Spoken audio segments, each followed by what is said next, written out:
It's like a dream. The four of us out walking like we used to. Enjoying this, are you? Gav and the others could be in danger as we speak. You're right. I'm sorry. Yote is a fine scout. If Canva was attacked, she will already have begun gathering information. Tabor isn't far. We should pick up the pace.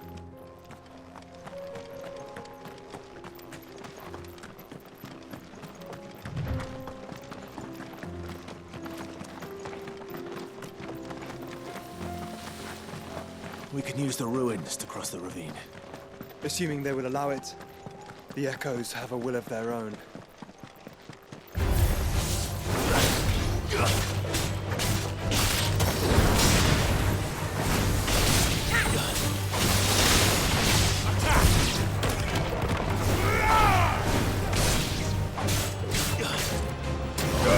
Get him! You're finished! Go, Torvald!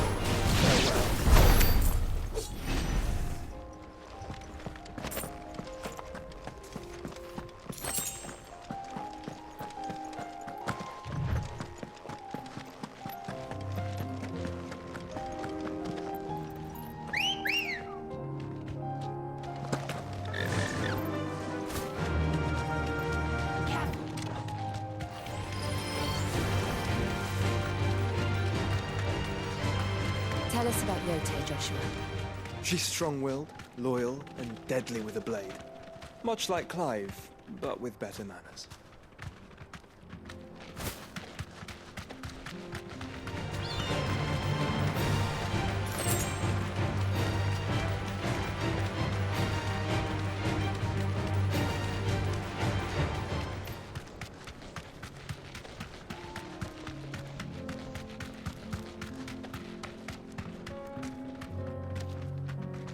You deserve a rest.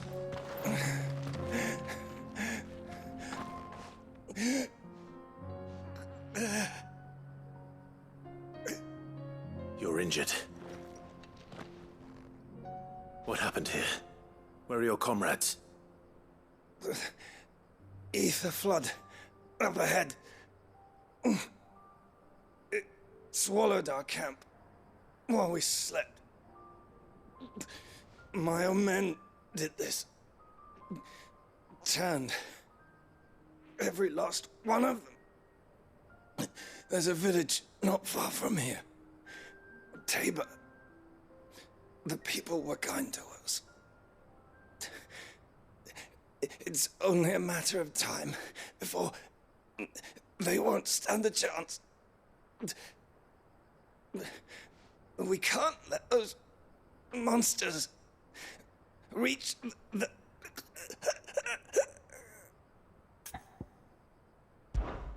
I'll go. You catch your breath. Thank you. Our encampment is up ahead. Just off the track. They must not reach Tabor. Forgive me, Lord Kuka. Rest well, soldier.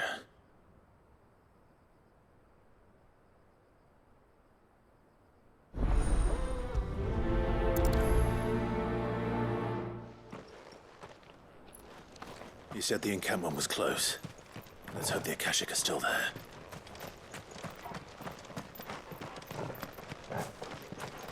Another ether flood.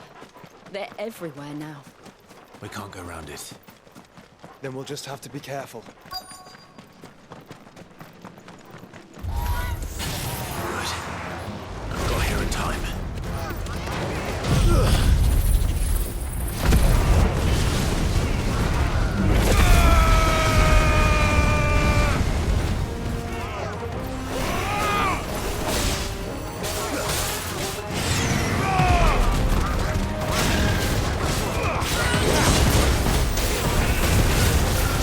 Over here!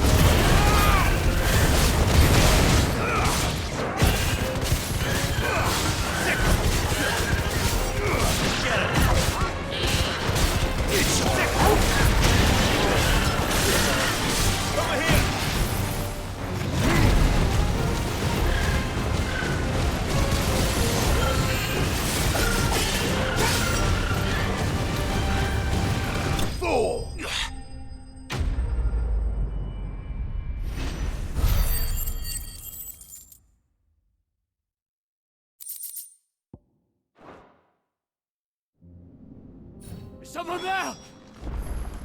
Please, I can't move my leg! That doesn't sound like an Akashic.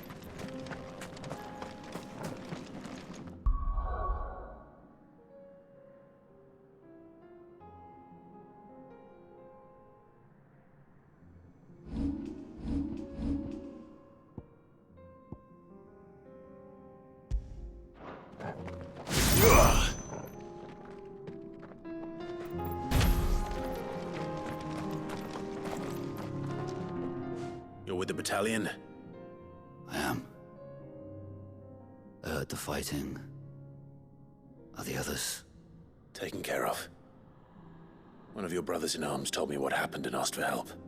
Another survivor? Where is he? Tell me. His wounds were too deep.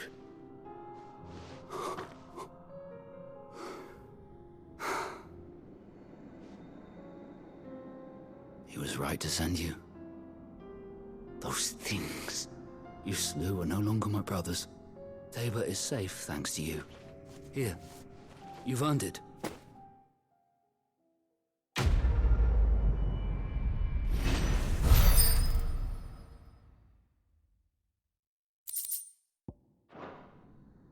You seem familiar.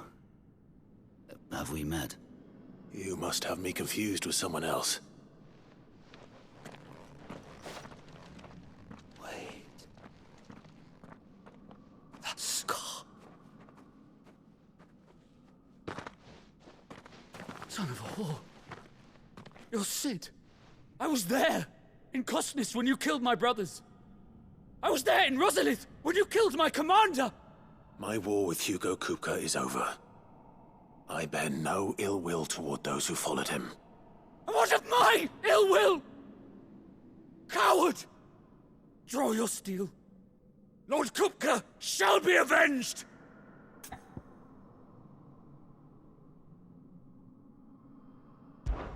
When your wounds have healed and your head has cooled, come and find me if you must. Though I hazard your life would be better spent in service of those who need it. Or have you forgotten your oath to the Republic? My oath? What would you know of oaths? I know how hard they are to keep. Which is why I'm giving you the chance to keep yours. No. I won't be deceived. Lord Kupka told us of your crimes. You are an outlaw. A murderer, not some Man. Like you or anyone else. I am nothing like you.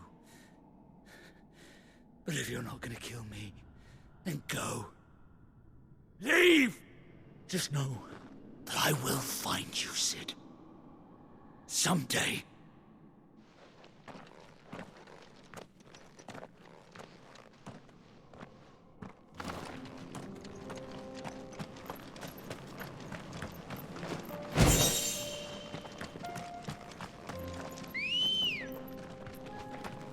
Let's go. Run like the wind.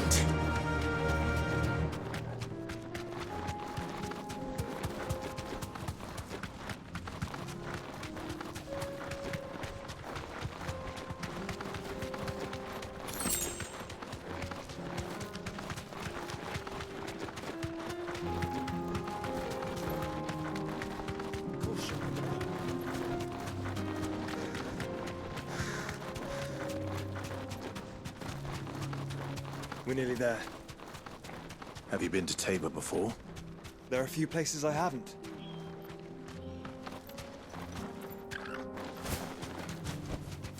That'll do, girl. Welcome, travelers. We don't get many visitors here in Tabor.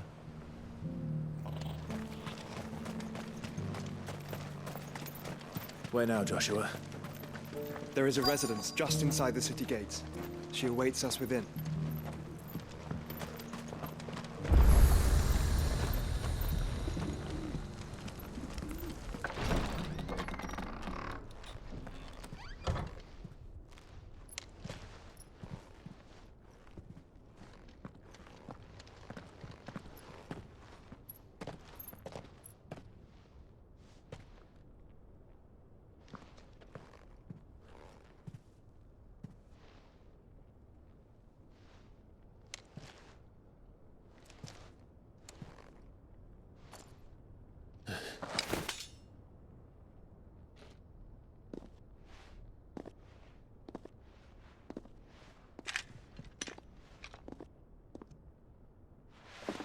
My Lord Marquis, it is an honor.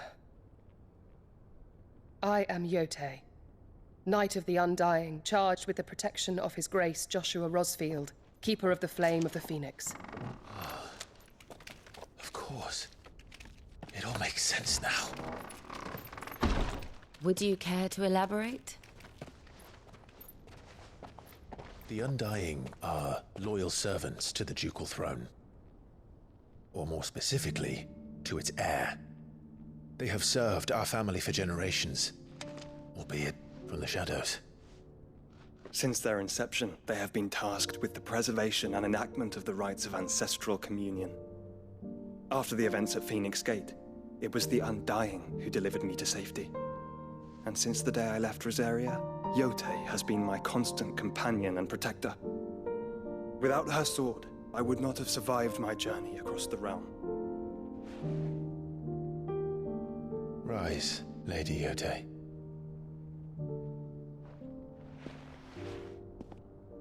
You saved my brother. I owe you a debt I can never repay. I but did my duty. Come now. Tell us what you've discovered. Your Grace. It is as you feared. The vessel we spied off the coast of the Crystalline Dominion on the night of her fall. It was the Einherjar. Beyond any doubt. The Black Galleon. Joshua, the Einherjar is the Royalists' flagship. What business would they have in the Dominion?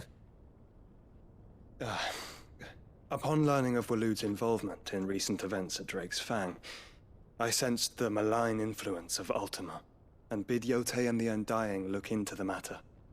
We have reason to believe that the Black Galleon weighed anchor shortly after the fighting began, and set a course due south. For Canva. Then it is Waloed Knights who besiege the cities. What is left of them, yes. And the Black Galleon sails at but one man's behest. Barnabas Tharm.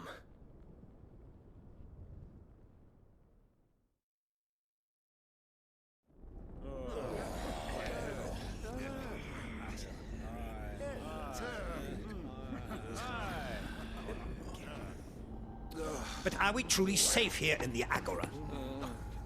The city guard have been paid, if that's what you're implying. All the more reason for them to run. Well, you are free to leave, Lord Minister. Markets abandoned, warehouses aflame, blackened hulls choking every port in the capital. Canva is ruined. The realm teeters on the brink of chaos, and all you can think about is commerce! Forgive us. We were not aware Dhalmekia now subsisted on charity. How dare you!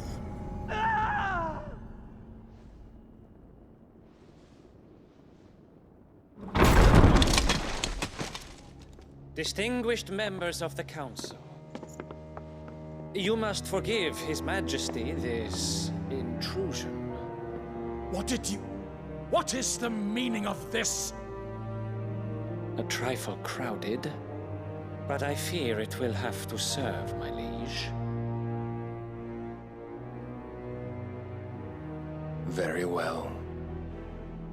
My colleagues, do you not see? The King! He has come to save us from the Akashic!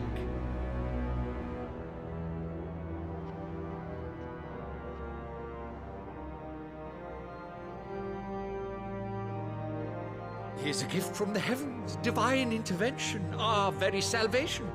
And of course, if it is compensation he requires, we would be most willing to negotiate a fair price for services rendered. Fools! Your ignorance unbecomes you. Your Majesty, correct me if I'm wrong, but I would swear that the fiends washing the cobbles of Canva with the blood of her citizens wear the colors of Waloed. Ha! So you do not deny it. Guards, fetter them, and see our guests to the dungeons!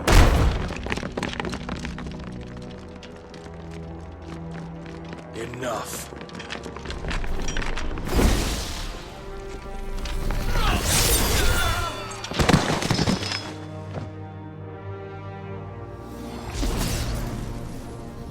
Pathetic creatures.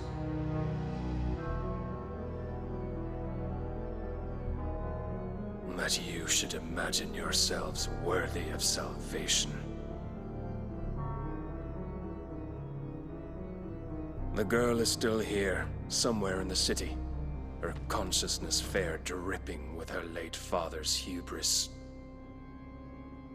A consciousness to which Mythos is inextricably bound and inexorably drawn. See that he is made welcome. Yes, Your Majesty. Come, Mythos. Surely the prince's light cannot have sated you.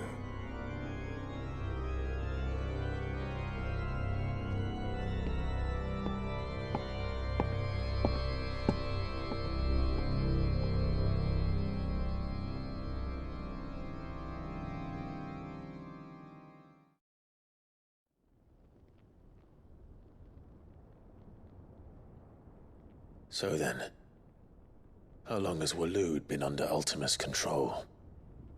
How long indeed? Based on what we know of Barnabas's actions, I would guess some few years, mayhap more. But to what end? What does Ultima want? The tapestry. Show them.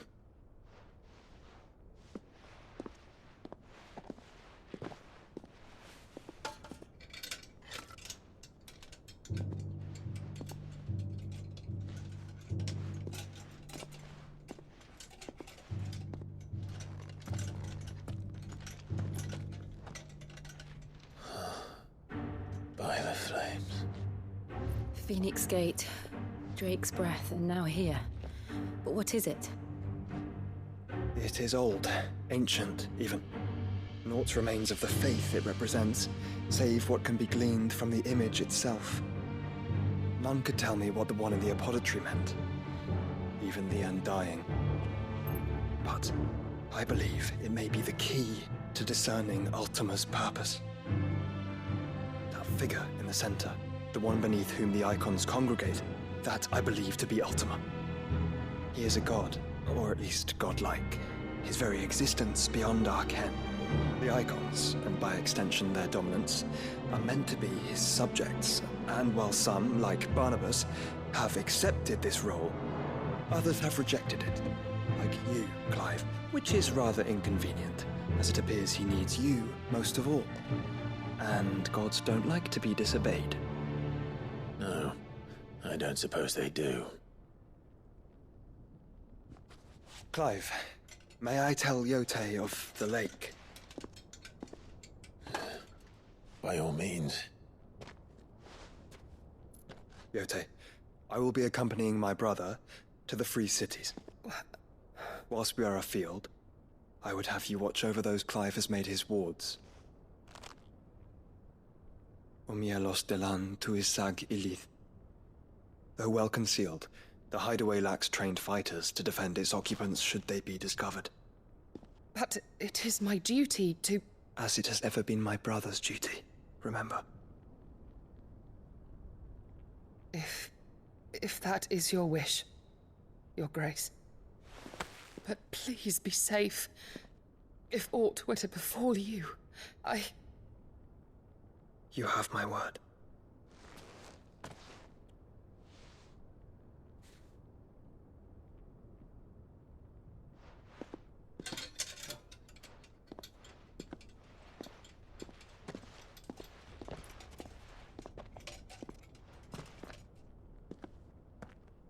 Farewell, my lord, my lady.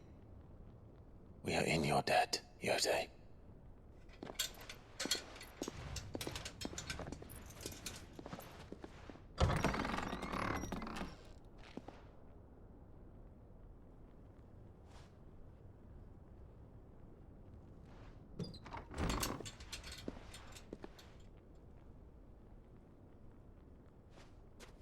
Let's find our friends.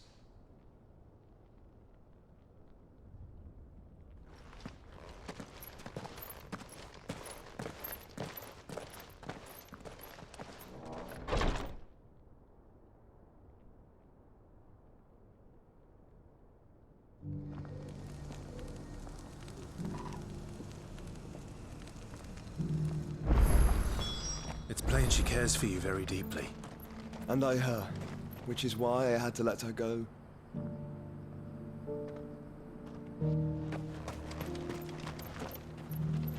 Here, take a look at my wares. Of course. A fine choice. Go safely.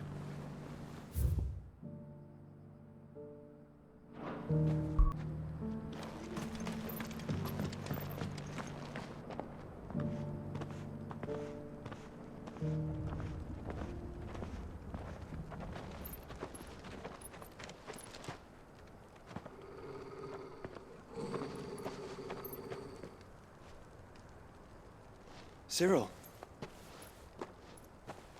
How fares the search? Well, Your Grace, my report shall be with you ere long. Ah, yes. Yotei is otherwise engaged, at my behest. And the duty of wardenship? Fulfilled. For as you see, I've been reunited with my first shield. I am Cyril, Knight of the Undying and bearer of the Burning Quill, charged with chronicling the mortal deeds of His Grace, Joshua Rosfield, Keeper of the Flame of the Phoenix and rightful Archduke of Rosaria. I entrusted Cyril here with overseeing the investigation into Ultima's origins. Findings from his brothers and sisters afield are delivered here to be collated and catalogued. Just how many Undying are there? Not nearly enough, milady. Yet we are glad to give our all in service to the Phoenix. Such is, and has ever been, our creed. I see. You have your associates, I have mine. But you may now think of them as ours. That won't be a problem, will it? The Phoenix is our sun, and we but the shadows that quicken in his radiance. It is from the darkness that we serve, both him and now you.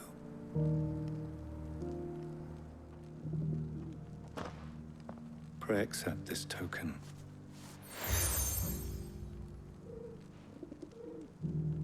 For as long as you bear it, members of our order will reveal themselves unto you.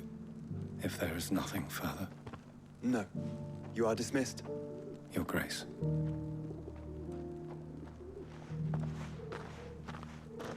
To Canva, then. We'll talk about this later. Cyril seemed very, You certainly keep strange bedfellows, Joshua.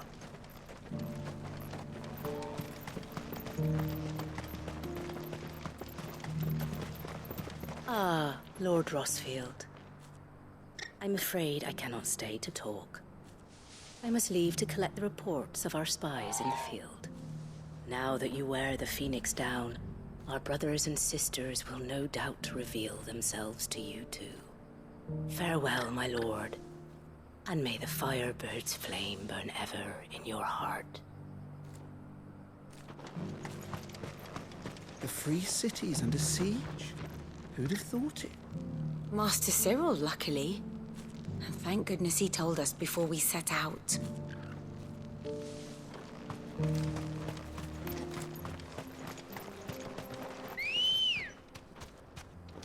Ready, go?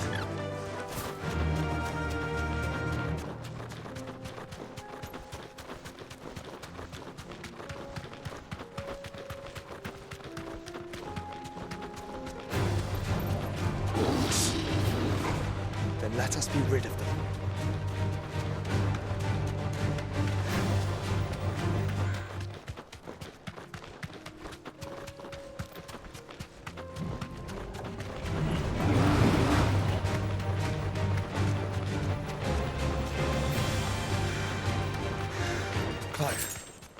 Smoke. Is the city fallen?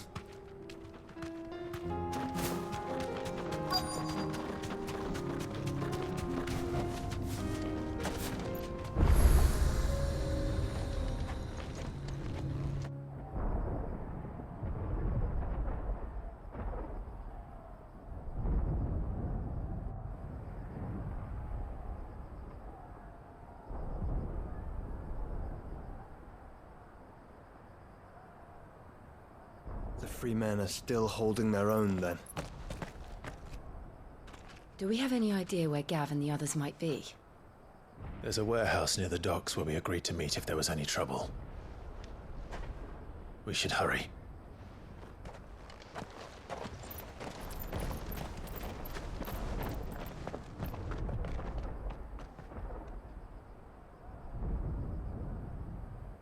Seems the hideaway's lost its blasted book. appetite. Can you blame them? With the skies as they are? Here, you put me in this situation, Clive. You can bloody well get me out of it. I need a hand with a recipe. Are you sure it's me you're looking for? I'm not much of a cook. I'm all the cook will be needing, thank you very much. What I want from you is a little of your time, right? Oh, and perhaps your sword. You remember Ivan's stew, right? Well, despite the look of the thing, and that awful stench, people wolf it down. So I thought I'd try making one of these supposed masterpieces myself. Had a peek at the book and gave it a go, but, well... It wasn't as straightforward as you'd hoped. Ivan had the same problem. Yeah, but this is my blimmin' kitchen, and I will not be outdone. So if you don't want to be seen as playing favourites, I suggest you lend me a hand. I've never been one to play favorites, Molly. And I would be only too happy to lend you a hand. So, what's on the menu this time? A fried mortress of skyworm. That's one heck of a name, innit? Recipe seemed easy enough to an old hand like myself. Thought I'd followed it to a T.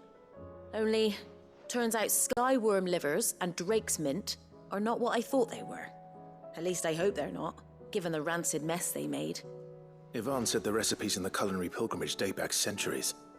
Who's to say the ingredients even exist anymore? Well, that's a question for a scholar, wouldn't you say? Perhaps you know of one? Kindly old fella who haunts the shelves, maybe? Fine. I'll go and speak to Harpocrates. Perhaps he'll know something. And if he does, I'll see if I can find your ingredients for you. You do that. Lest we forget, you've got a reputation to uphold.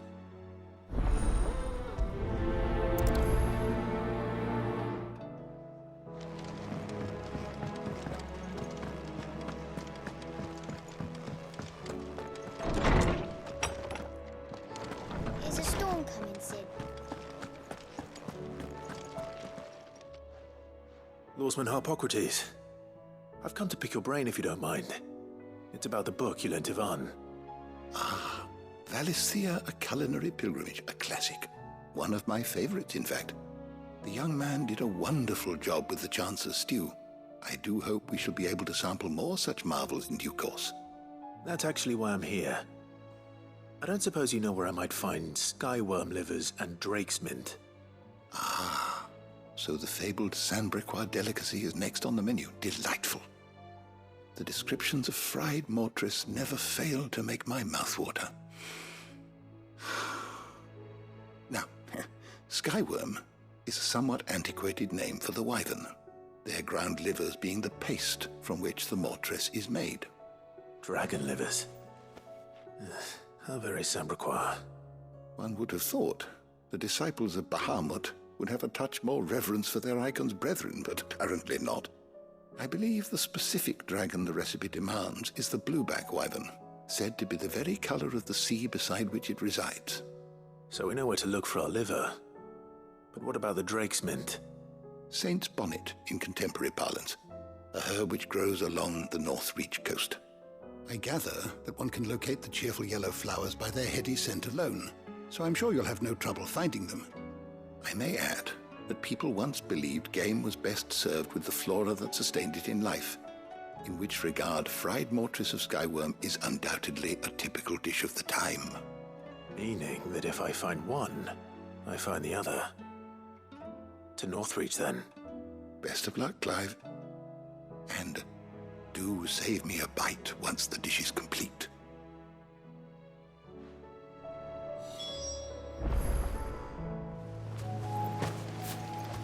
Hippocrates said I should be able to find what I'm looking for somewhere nearby.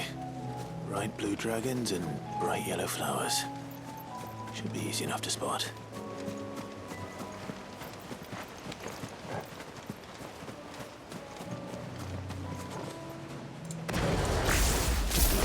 This must be our wyvern. All right. Let's get this over with.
That's the wyvern's liver.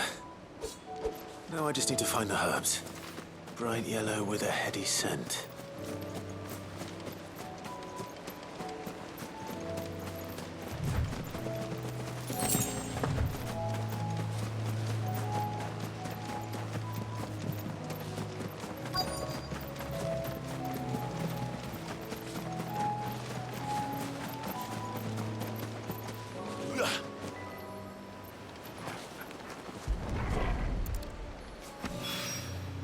I think that's everything Molly needs to resurrect her recipe.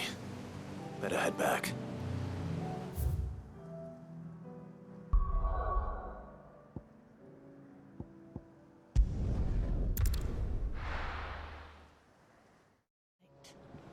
So, did you have that word with Tomes then?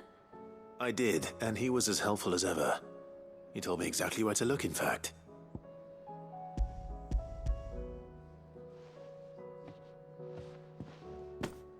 And what precisely will I be cooking up?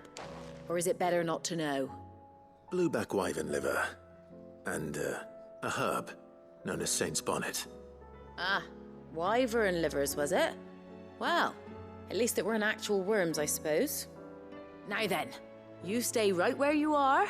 I've got some cooking to do. Let's hope these grand old chefs of yore knew what they were on about.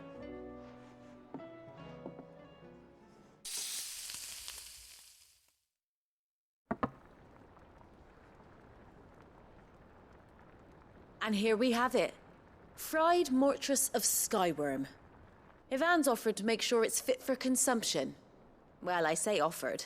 He as good as begged. And rightly so. Is there any higher honor than partaking in a slice of culinary history?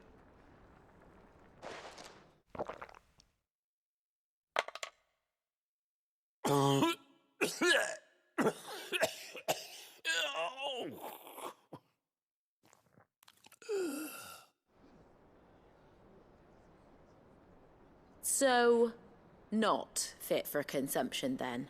What witchery is this? The crackle of the crust gives way to an almost violent richness.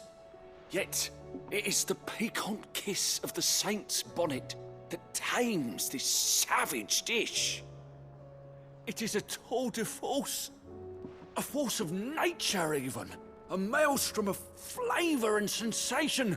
A graceful beast emerging from centuries of slumber. I think he likes it. Well, I can't quite tell with all that nonsense he's talking. But I reckon you might be right. It was decent then, I take it. Decent? It's remarkable. And I defy any man to say a word to the contrary. Sid, might I suggest that you command a party of your finest men and women to procure a dozen blueback wyverns forthwith? I'll give it some thought.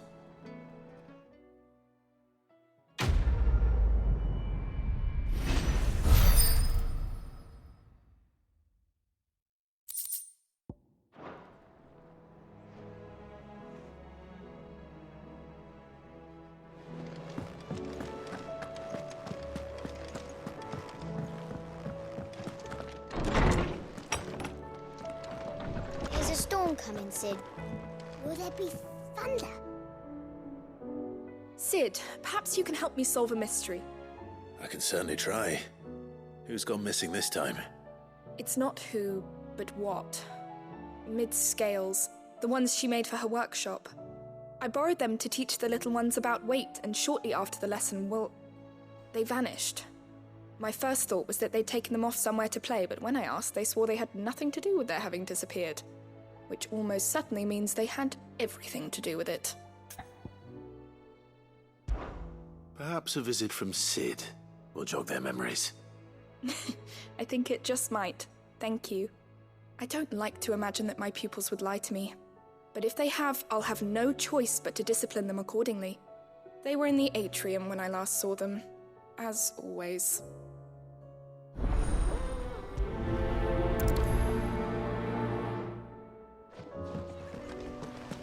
What do you reckon we should do?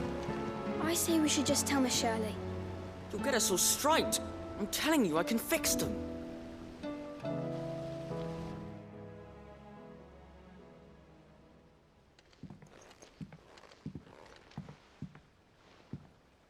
Sid! Hard at your studies, I see. And what is that? It's not a set of scales, is it?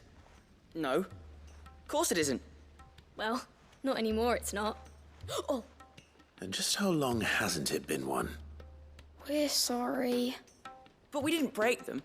We dismembered them. Just like Miss Mididol showed us. Miss Mididol?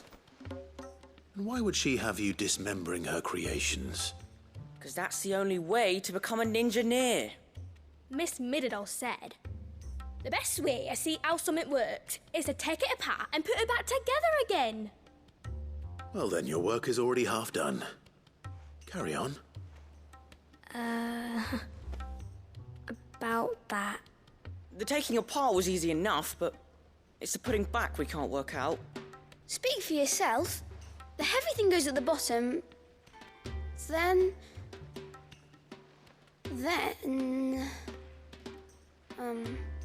You three need to learn to take responsibility for your actions. So let's have a look at these parts with fresh eyes, shall we?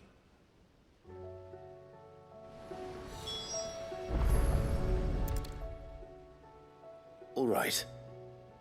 Everything here was once part of Miss Mididol's scales. Every piece has its own role to play, and each is just as important as the others. If even one of them is missing, the scales won't work. So let's think about what those roles might be. You already know one of the pieces. The body. Its role is to support everything else. But what of the others?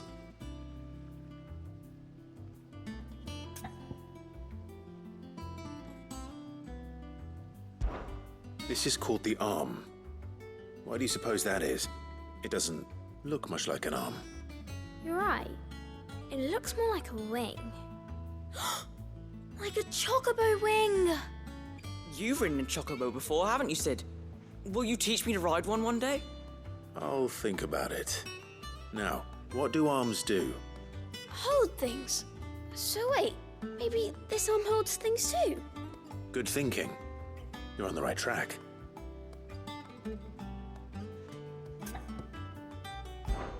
These round parts are called the pans.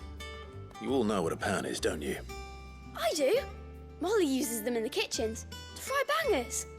But these aren't for frying bangers, you idiot. They're for weighing stuff. But what if I wanted to weigh goots? I don't think he'd fit on that little thing. Probably not. What are the chains for? Holding the pans up? Well spotted. Which means something must hold the chains up in turn.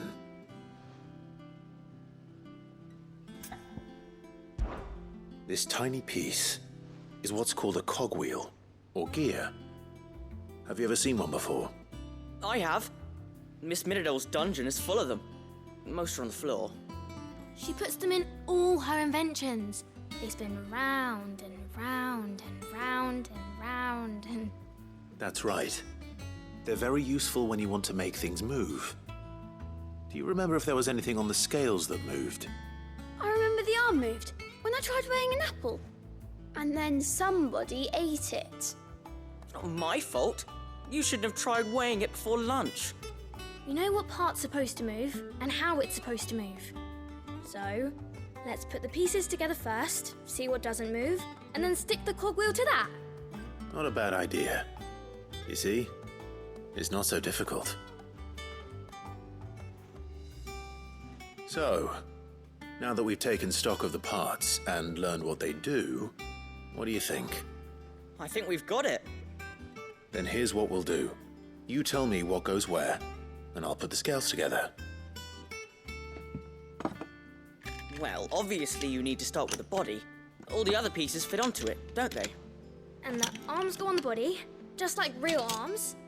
Or wings, if you're a chocobo. And then the arms hold the pans by the chains. Very good. Let's see if that works. Ah, all finished.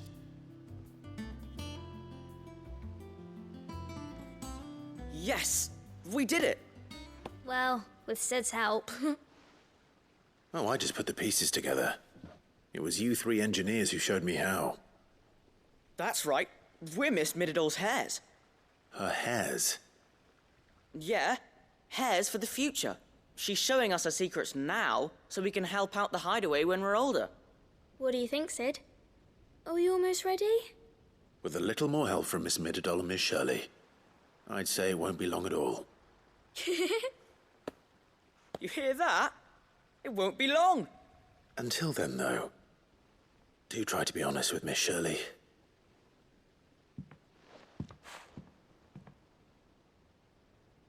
Hey, look!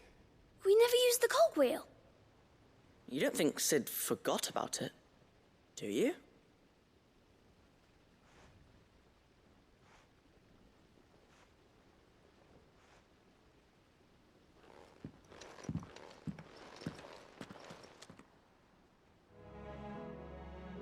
Well, did you solve the mystery?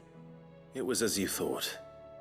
The children had the scales, or the parts of them at least.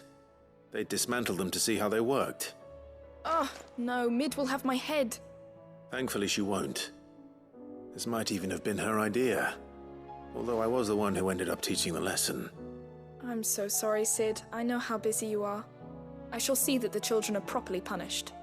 Please, there's no need. Mid seems to have taken the three of them under her wing. She's even calling them her heirs. She'd have them follow in her footsteps. And her father's. I see. Sid, do you know why Mid has been spending so much time at the hideaway of late?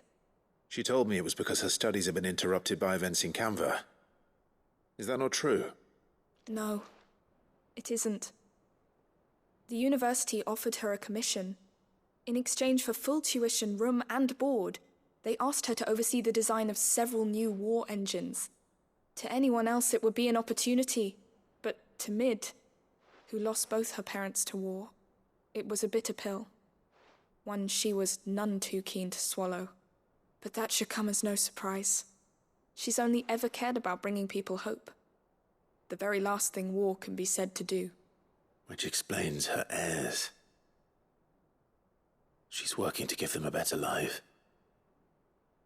And so should I. What's the odd engineering lesson? Oh, you've given them far more than that, and I'm sure they're very grateful.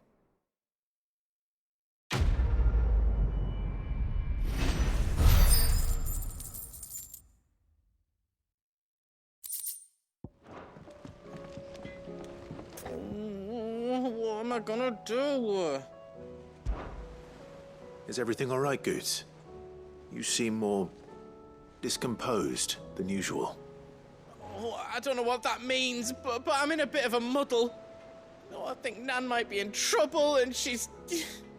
It's all right. You can tell me. There was a trader came by. One of our usuals, like. Said he'd heard some rotten rumours about her down Dallimil Way. Folk are saying she's been selling to bandits and cutthroats and that. I mean, she's fond of a chance to make a coin or two, aye, but she'd never do business with baddies.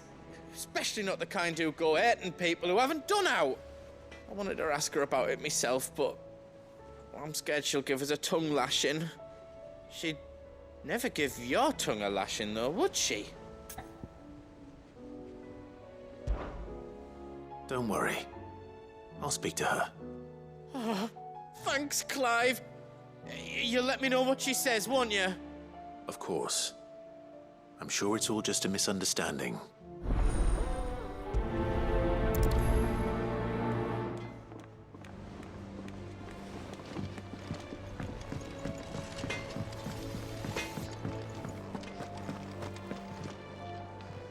Lady Karen. How's business? Not nearly as foul as the weather. You're doing good trade, then? Both in and out of the hideaway? Can't complain. Wait. What exactly are you getting at? Not once in 5 long years do you pay my affairs half a care, but here you are today, raking me over the coals like a bloody popoto?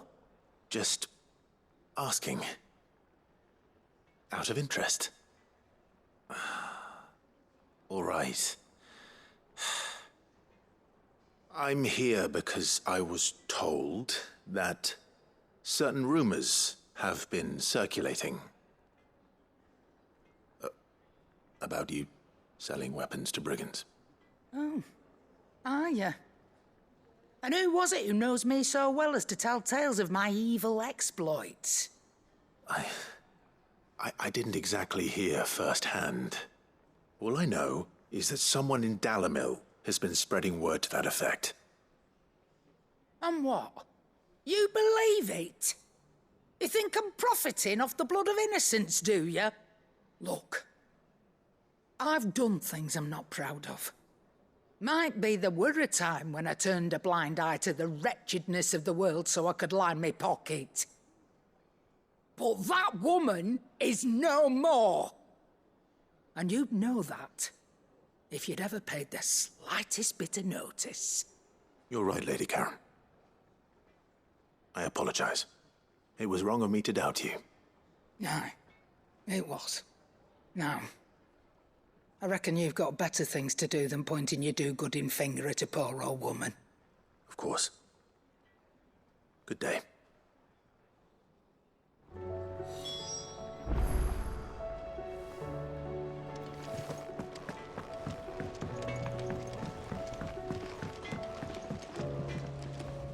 I spoke with Lady Karen.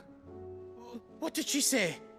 That the rumors were unfounded, and that I was a fool for thinking they might hold any truth, along with some other things that made her feelings clear. And while it sounds like she may have done things she regretted in her past, she says those days are behind her. Oh, well, that's good. I knew Nan wasn't caught up in out bad. But why would people say she was? What did she ever do to them? It's not right. No, it's not. But people do things for all sorts of reasons. Perhaps we'll never know. Well, I'm going to find out. That trader, he said they were all talking about her in Dallimil. so that's where I'm going. I'll find someone who'll tell me, you'll see. Are you sure that's wise? Whoever's spreading these rumors means Karen ill. Oh, right.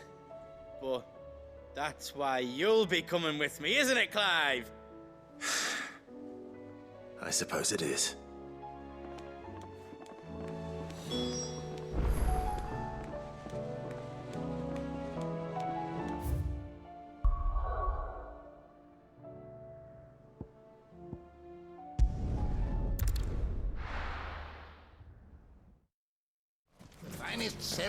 Possibly I know something more.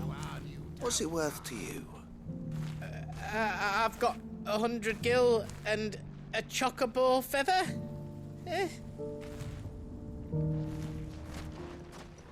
Clive, listen! I found someone who says he's heard the rumours about Nan. Have you? Go on. Tell him what you told me. All right. It's like I said. A wizened old crone by the name of Karen's been selling steel to whoever will pay her price, be they knight or knave. Says the more swords and spears she puts in people's hands, the more war they'll wage. And the more war being waged, the more call for swords and spears. And who will they all turn to keep them in steel? Why, the good Reaper herself. And you've seen this Reaper at work? Aye, it just so happens I have. You'll find her right here plying her trade most days. Here in Dalimil? Where exactly? She has a stall here in the market, but if you're not the patient type, you can probably find her at her storehouse on the edge of town. But it'd be a bolder man than me that braved that particular nest of vipers. Feeling bold, traveler? I hope so, for your sake. Now, if that's all, I have places to be. Sorry to have kept you.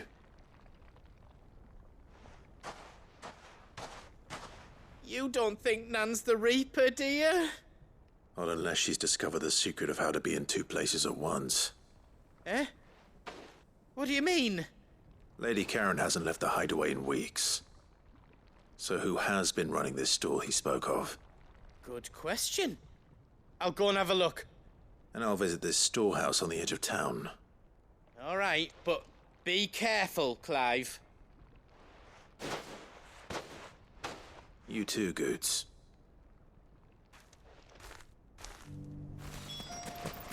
Time to brave the Viper's Nest.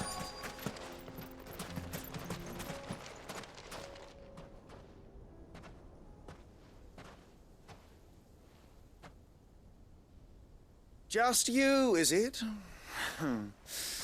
Thought I might have laid it on a bit thick. It was a fairly unconvincing tale. So, what now? That's up to you. Die a slow death, or a quick one. Boys, he's all yours. But that sword is mine.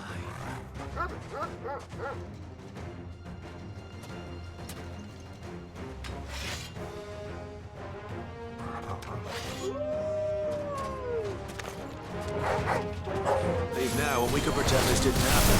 This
You've done it now.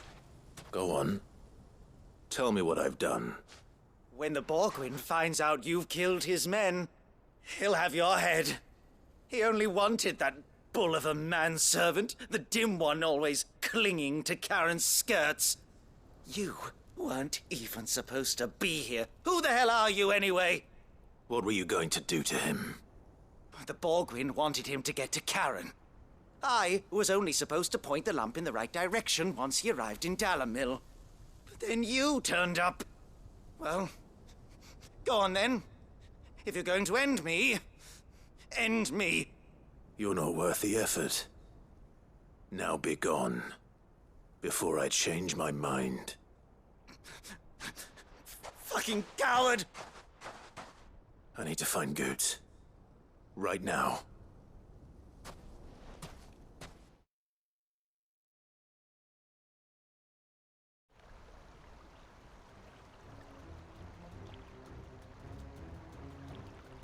Get your filthy paws off me, you naughty-pated lout! Stop calling me names! And stop spreading them horrible lies about Nan! Well, that will be easy enough. For they are not lies. Every last word is true. And she must pay for her crimes in blood. Blood? Goose, are you all right? He's gonna kill Nan! He said she had to pay in blood! After what she did, it is only right. She ruined my life and the lives of countless others. That loathsome harpy's very existence is a crime, and I will not allow it to continue. Goots, was it? I have no quarrel with you. Only with your employer. Run along now. You need not pay for her sins. No. No? I don't care what she did. I won't let you hurt Nan. Promise me you won't hurt her, or I'll kill you myself!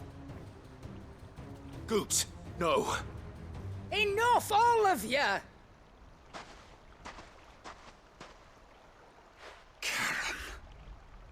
But how did you? You're a sight less clever than you think you are, the pair of you. Did you think I wouldn't notice the two of you slinking off together? Well, the whole thing got me thinking, who in Dalamil might bear me a grudge? And a certain snivelling shit I ran afoul of in my fairy years came to mind. Though it was just Bogan back then, wasn't it? I thought the years might have taught you some sense, but I see you're the same pants-pissing craven you've always been. What was it we called you? Wet legs?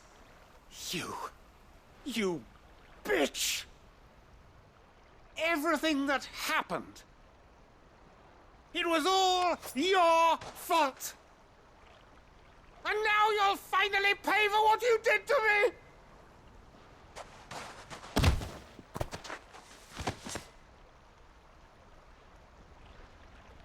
Goots, you...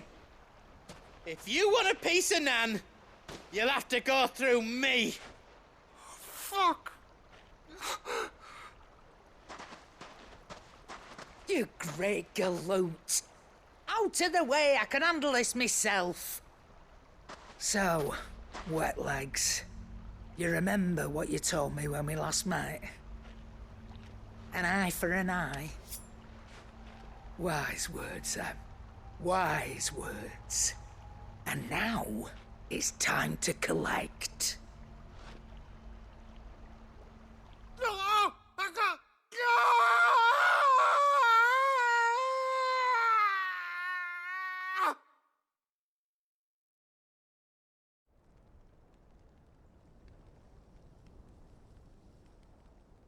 Sorry to keep you waiting. Is he... Dead? No. But I reckon he wishes he was. It ain't easy going through life one eye short of a pair. After all, I should know. You don't mean... Oh, don't tell me you didn't notice. Lost it to old Wet Legs back when we were working the same routes. Said I'd stolen from his strongbox. I'd done nothing of the sort, mind, but that didn't stop him taking his little revenge. So I took some of my own. Sorry, lost everything. His coin, his clients. Always knew he'd be back one day to claim his due. But he crossed a line dragging poor Goots into this. He didn't hurt you, did he? No, Nan. Still got all my arms, see? Legs too. But what if he comes back again? What if he does? First we take the other eye, then we work our way down. He'll learn his lesson soon enough. But something tells me the Wet Legs has learned it already. Right. Let's get you back to the hideaway. You've attracted quite enough attention already. Ta-ra, Clive. Remind me never to cross you, Karen.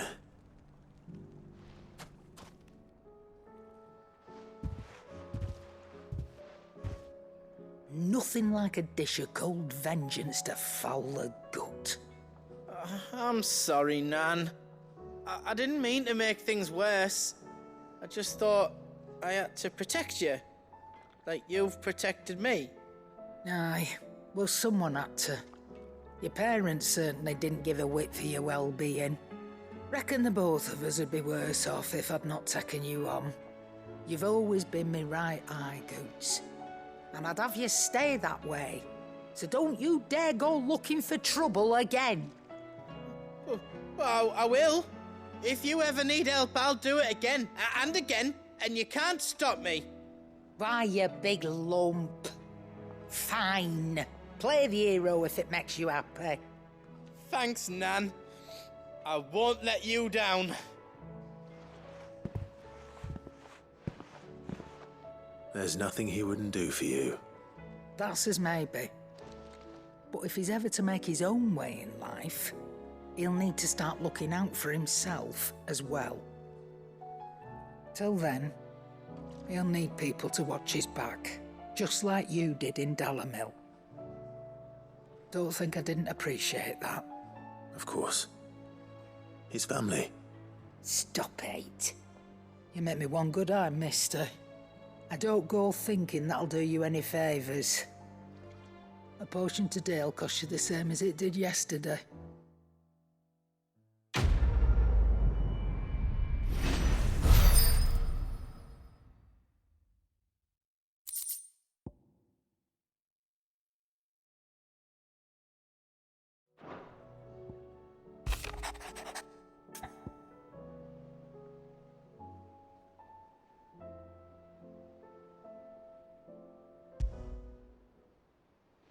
Rutherford. Wasn't that the name of my uncle's manservant? Why would he be at Martha's Rest?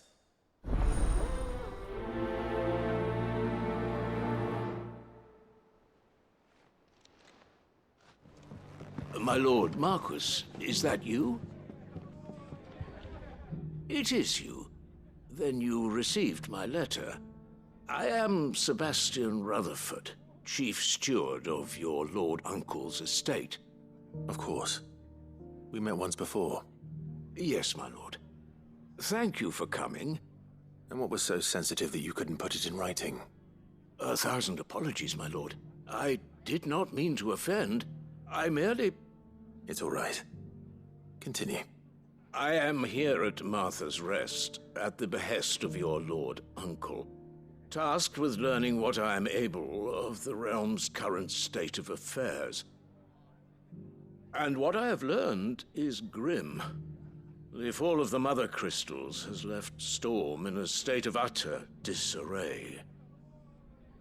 The subsequent darkening of the heavens has only made things worse. Akashic attacks, once unthinkable, are now commonplace.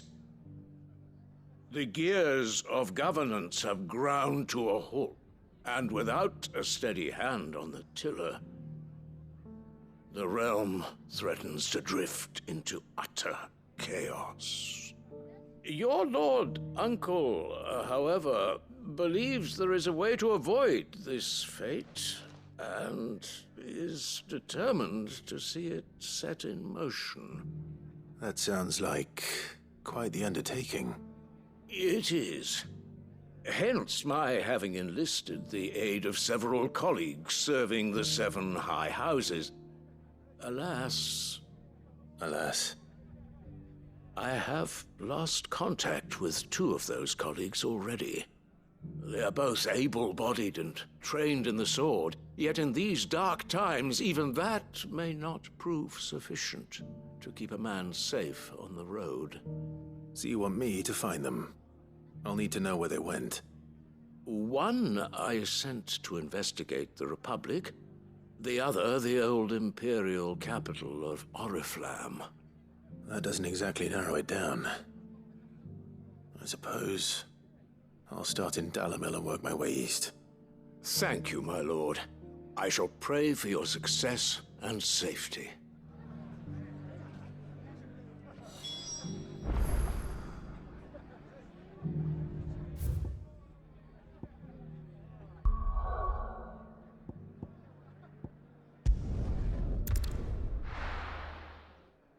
Someone's got himself in trouble.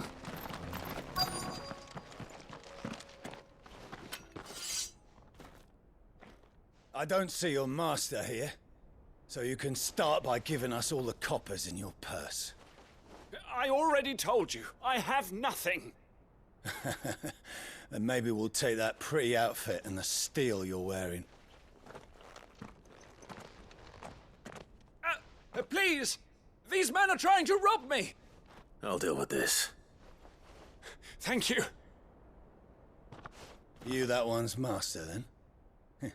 If you'd kindly pay the coin he owes us, we can pretend you didn't draw your blade on Republican soldiers. Or you can go back to your garrison and I won't report you to your captain.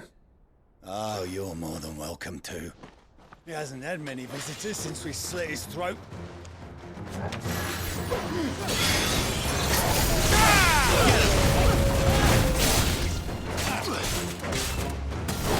This one.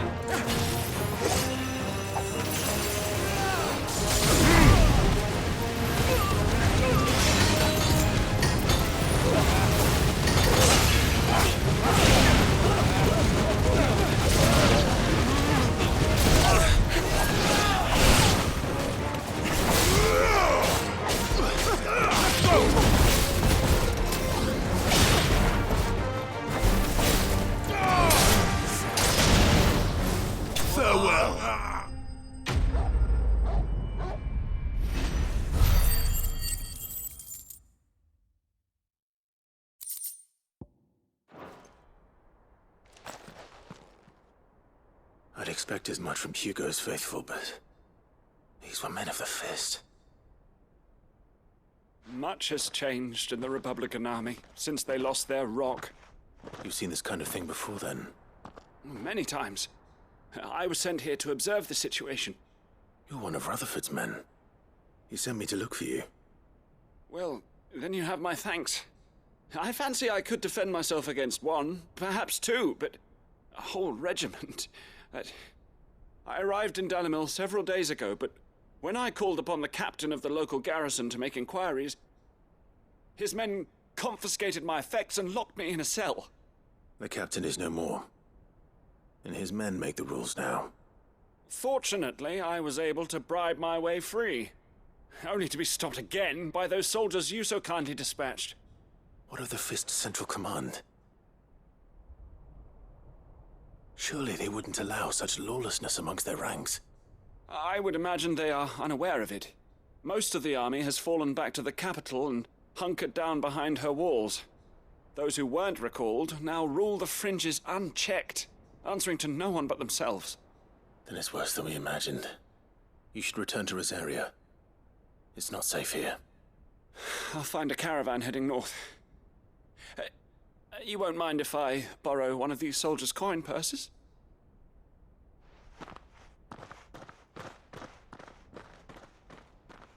Not at all. Now, to find this second associate of Rutherford's. If he was bound for Oriflamme, I'll start at Northreach and see if I can pick up his trail.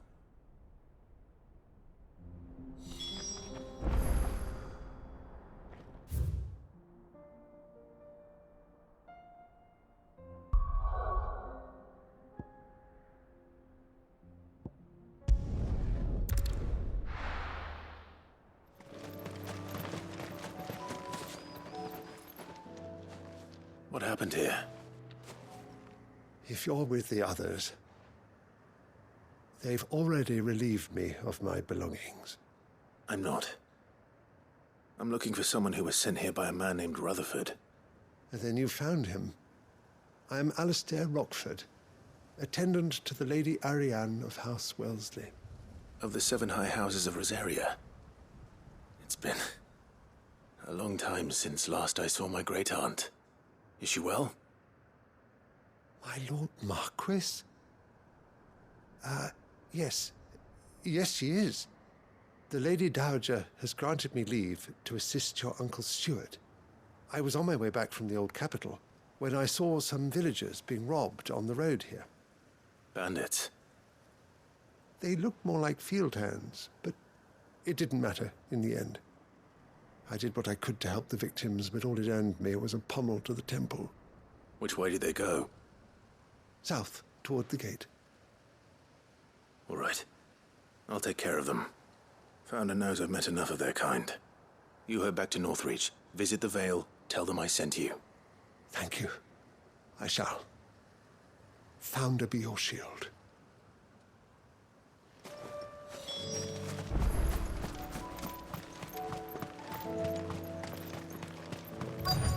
They just couldn't resist, could they?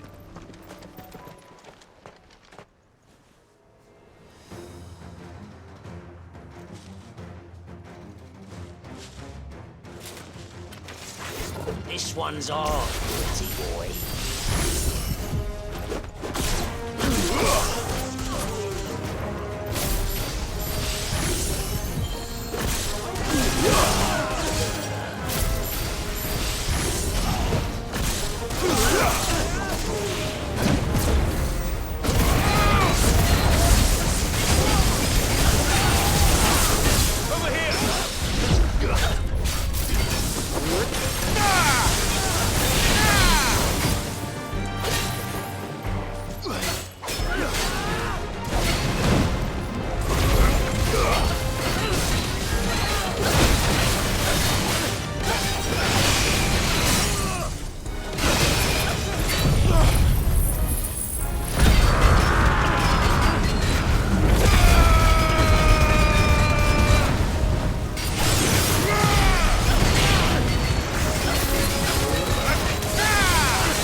Make for the town while you can.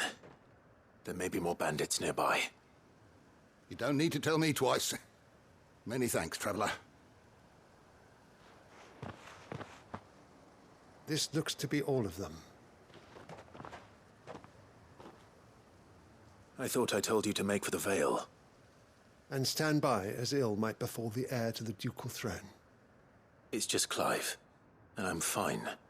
Which is more than can be said for you. I will survive. Strange that the garrison wouldn't intervene in such a brazen attack so close to their gates. The garrison have their hands full inside the city. Some days they don't even send out patrols.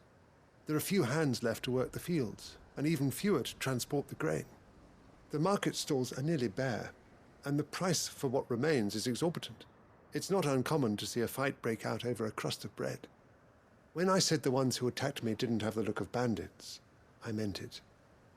They were probably just desperate. Rockford, listen to me. If you are to continue your investigation, you first need to seek the attention of a healer. Of course. I shall return to Northreach right away. But allow me to thank you first.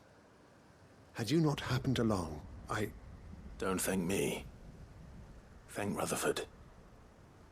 It was he who sent me. I suppose he'll be wondering where I've got to. I shall send a Bistolus as soon as I'm able. Good day.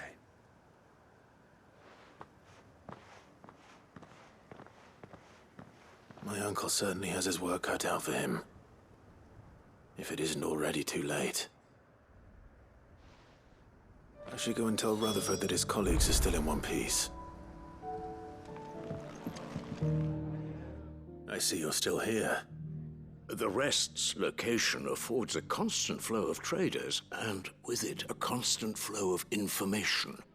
Speaking of which, I received word from both my associates. They have resumed their investigations, thanks to you. I only happened to be in the right place at the right time.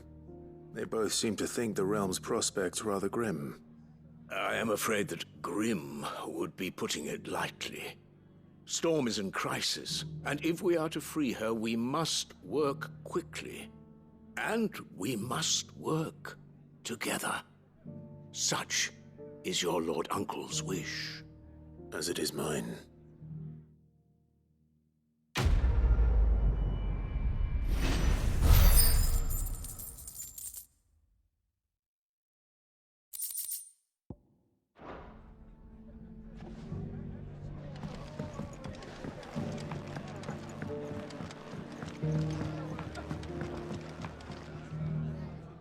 Clive. Just the man I was hoping to see.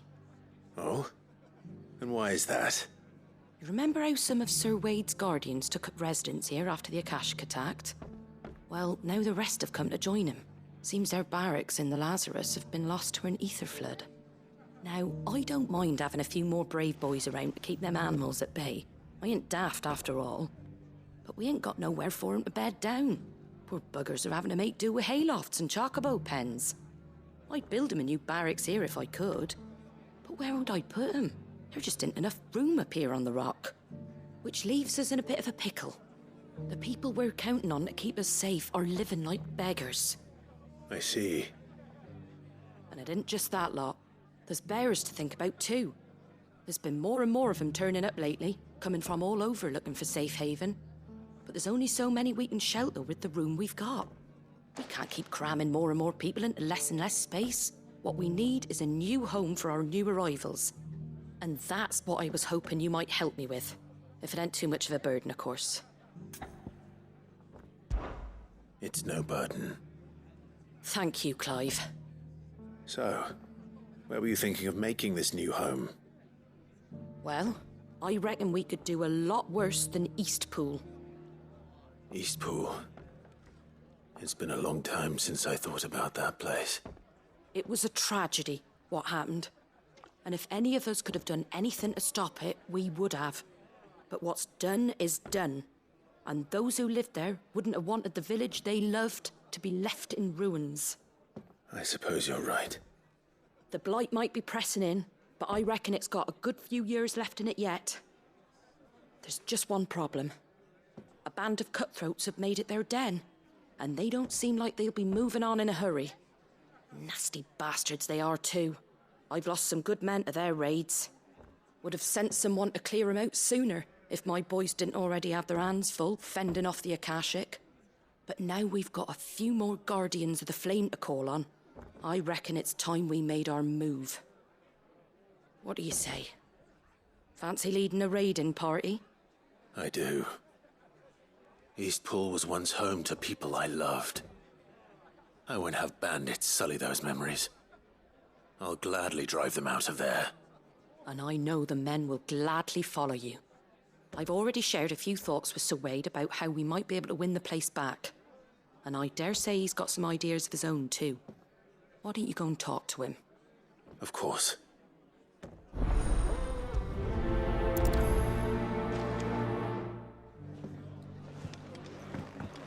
Back to Eastpool, then. Not just yet. Let's hear Wade's plan first.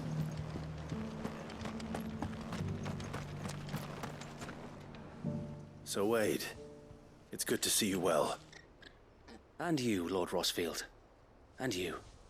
I spoke with Martha. She tells me you have plans to free Eastpool and make it your own. That's right, though it was mostly her idea.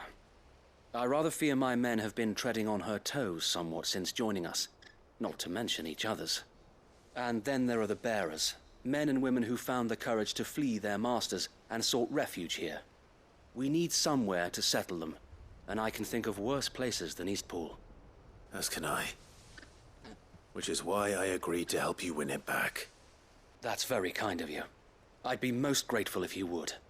With you beside us, we shall soon send that rabble of rogues running for the hills. So, what can you tell me? That thankfully there aren't too many of them. Fewer than a dozen at our last count. And rather less, thankfully. The road that leads there will more than likely still be crawling with Akashic. A small force would suffice to clear the village, but if the Akashic were to follow them in, that force could end up trapped between a rock and a very hard place indeed. I'll head into Eastpool and deal with the bandits. You and the Guardians can stay outside the village and fend off any Akashic who come too close. Make sure I'm not taken unawares. I can't ask you to bear all that risk yourself, my lord. The Akashic are the bigger risk. I can handle a few bandits. Well, if you're sure, I shall summon my men at once. Shall I wait for you here? No need, my lord. You go on ahead. We'll be with you before long. All right. I'll meet you at Eastpool then. We shall see you there. And may victory await our coming.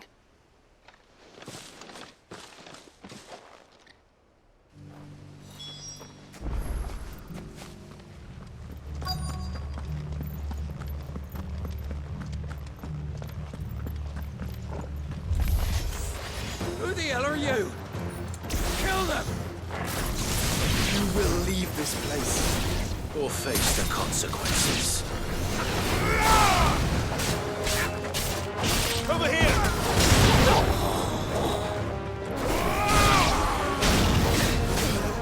Over here!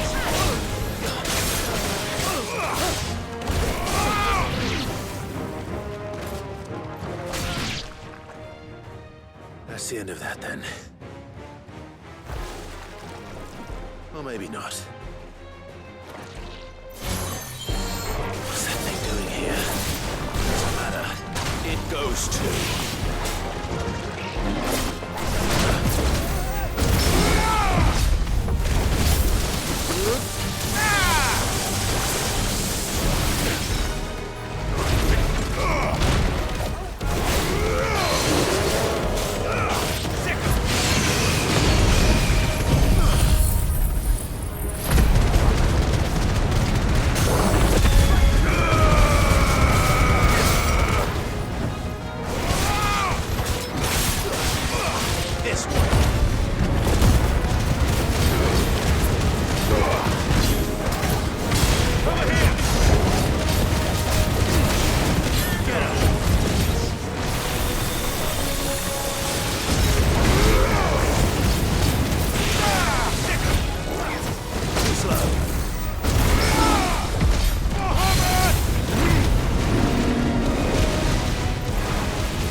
More surprises?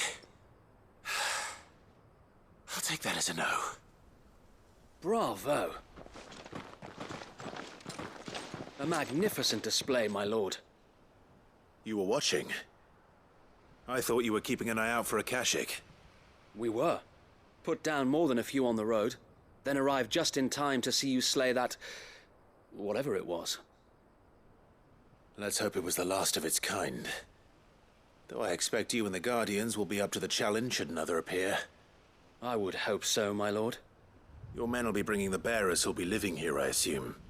It might be best to send word for them to come right away, before any other unsavory characters move in. Of course. I'll send orders for them to depart immediately. Leave it with me, my lord.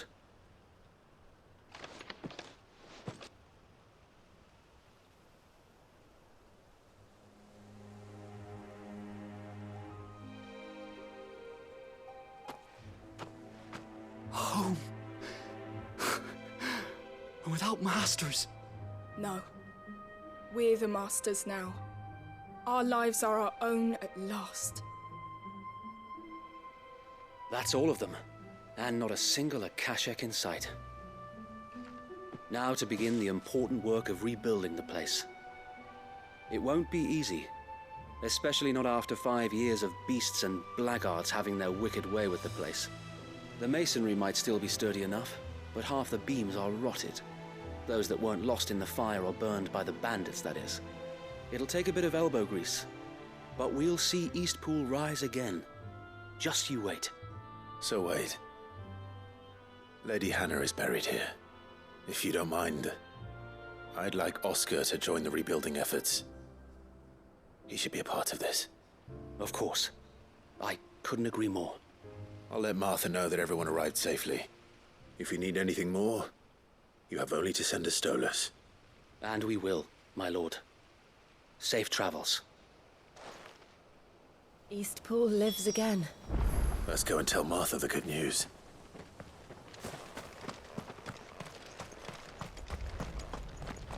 Well, there's a lot that needs doing, and no mistake. We'll have to fatten the bearers up a bit so they can pull their weight and actually make a difference.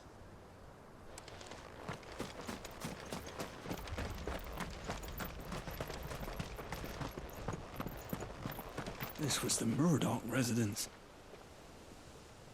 We'll see your home restored, Lord Commander.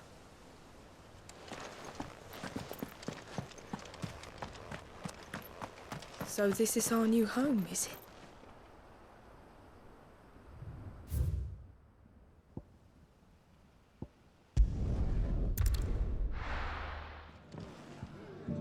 Ah, there you are. All went well then. Sir Wade told me you got rid of the bandits while his lot kept an eye out. Nicely done. And what's all this about some shape-shifting nightmare showing up? On second thoughts, don't tell me. It'll only give me nightmares of me own. What matters is you did it. And now we can build our new village. I suppose it will be. What will you call it? What else? Eastpool. Sir Wade said it best. There's plenty bad happened to that place, but that don't undo the good that happened there. No need to throw the baby out with the bathwater. Did Wade say that? Well, something along those lines. Anyway, the poor souls might have made it to Eastpool, but their work ain't done yet. So the way I see it, neither is mine.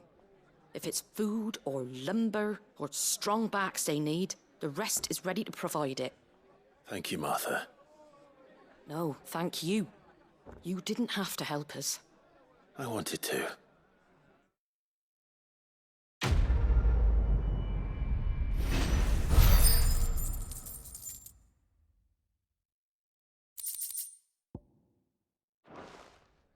I'll be taking you all to a storehouse in the Bales. Leave anything you don't need behind.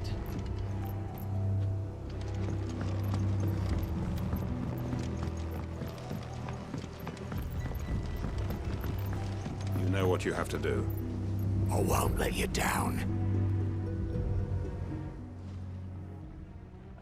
Clive, I fear that I must bid you farewell. As you know, our time grows short. The Lord Chief Justice's vultures are circling.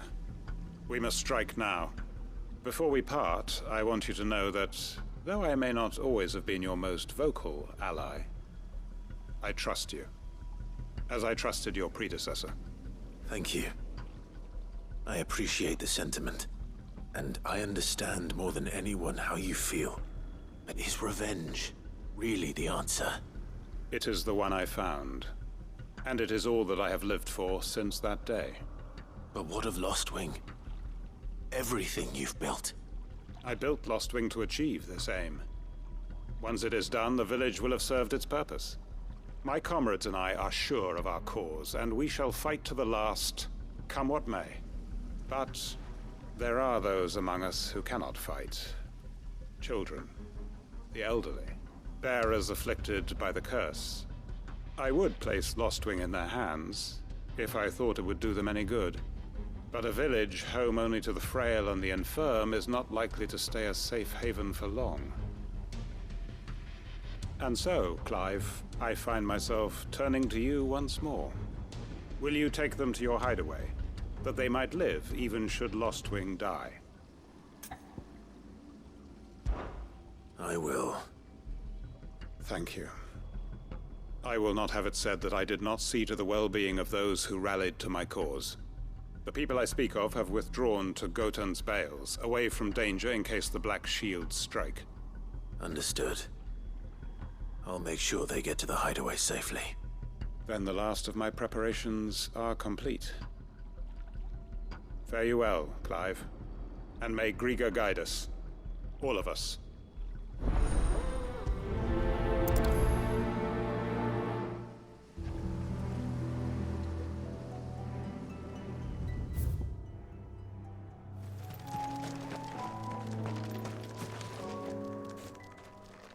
Everyone, Quinton has asked that you come with me. He can no longer guarantee your protection, but I can. There's a safe place I can take you to. Well, if that's what the Master thinks best. Sid, none of us would be standing here today if it weren't for Master Quinton. We owe him our lives. So we ain't about to start telling him what he should do with his. If he's saying we ain't safe in Lostwing no more, it's 'cause he ain't coming back. And if that's what has to happen, then so be it. I only hope he can see this through to the end. That we get to see justice done. I hope so too. Oi! You lot! Where's everyone else? They ain't already left, have they? They've gone with Master Quinton. Fuck! Fuck! Fuck! What's wrong? I've just come from the Justice's Manor. We have to get Quinton to call off the attack. It ain't just the Black Shields protecting the place. He's got a guard dog and all. A fucking monster. They don't stand a chance against that thing. If I don't get the message to them, they're all gonna fucking die. No. We can't let this happen.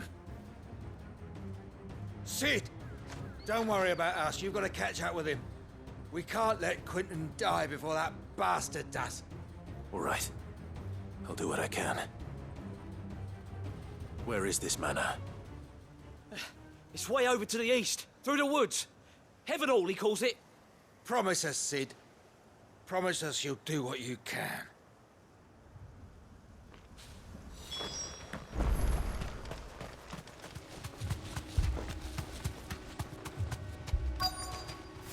Thanks, Gal.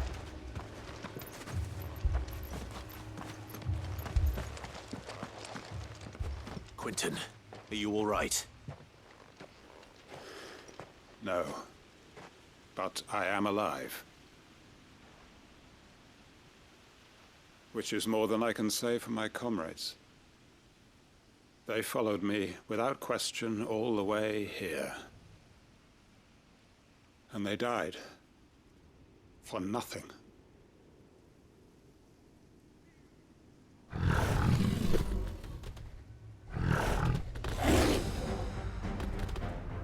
This must be the guard dog. Quinton. I'll hold it off. You go. But... your comrades didn't die for nothing. They died for you. Don't let their sacrifice be in vain. I won't. Come on, then. That is There's no real guard dog. No. Just a rabbit beast that needs to be run down.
If only we'd arrived earlier.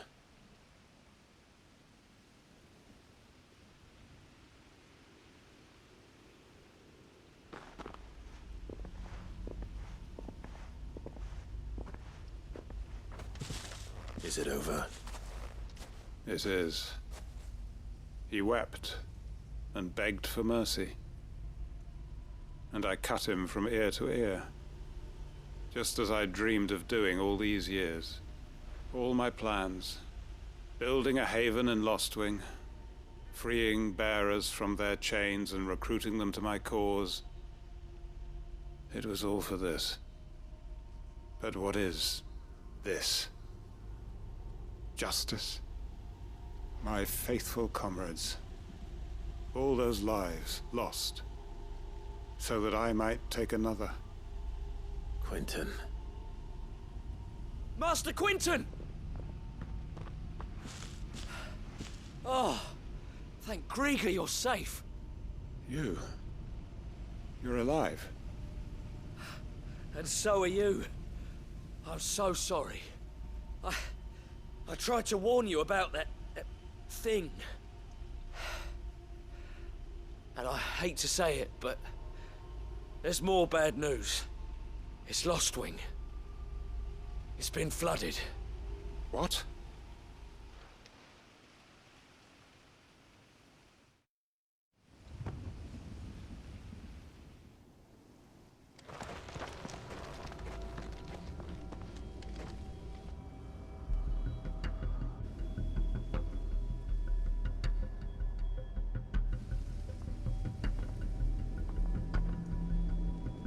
Lostwing.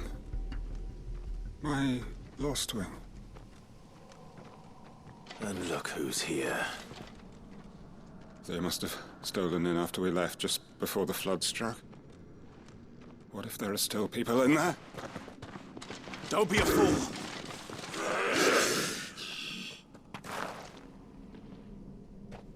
Damn it.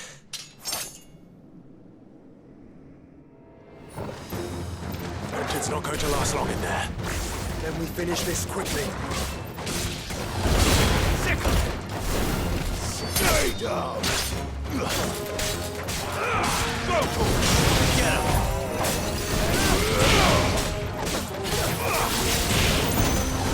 Over here!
need to get back to Quentin.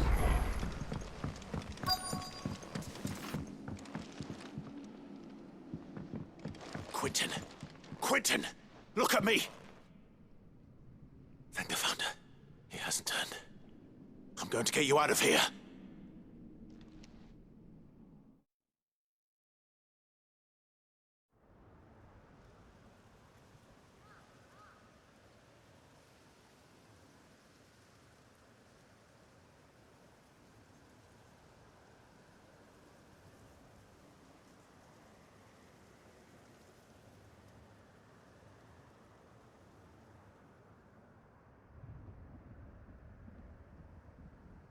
Welcome back to the land of the living.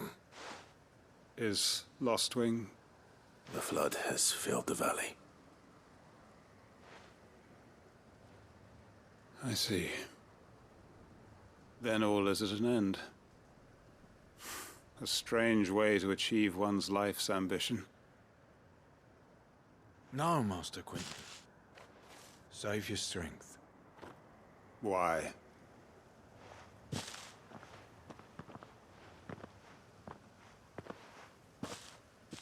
All that I strove for is gone. Only emptiness remains. I have nothing left to live for. What the heck are you on about?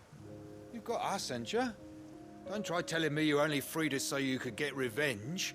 We're more than that to you, and we all know it. I thought you weren't coming back. But I prayed, and you did. There's got to be a reason for that, right? Can't we just go back to how it was? You know, you looking after us all. Your work ain't over yet, Master Quentin. We believed that you were the right man to lead us, and we still do. Your village may be lost, but it seems your people aren't, so long as you remain to guide them. But why? After what why would anyone follow me? 'Cause we're family, aren't we? Family? Yeah, and all our comrades who went with you, they felt the same. Lostwing weren't just a village. It was all of us. It was. And as long as we're still here, it is too. We can start again. Build a new Lostwing, right here in the Bales.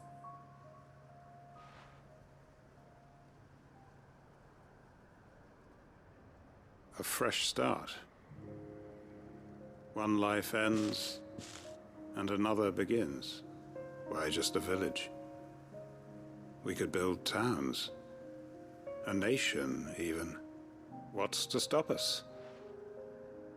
That's the Master Quentin we know. Please. I am nobody's master. Quentin will suffice. After all, we are family.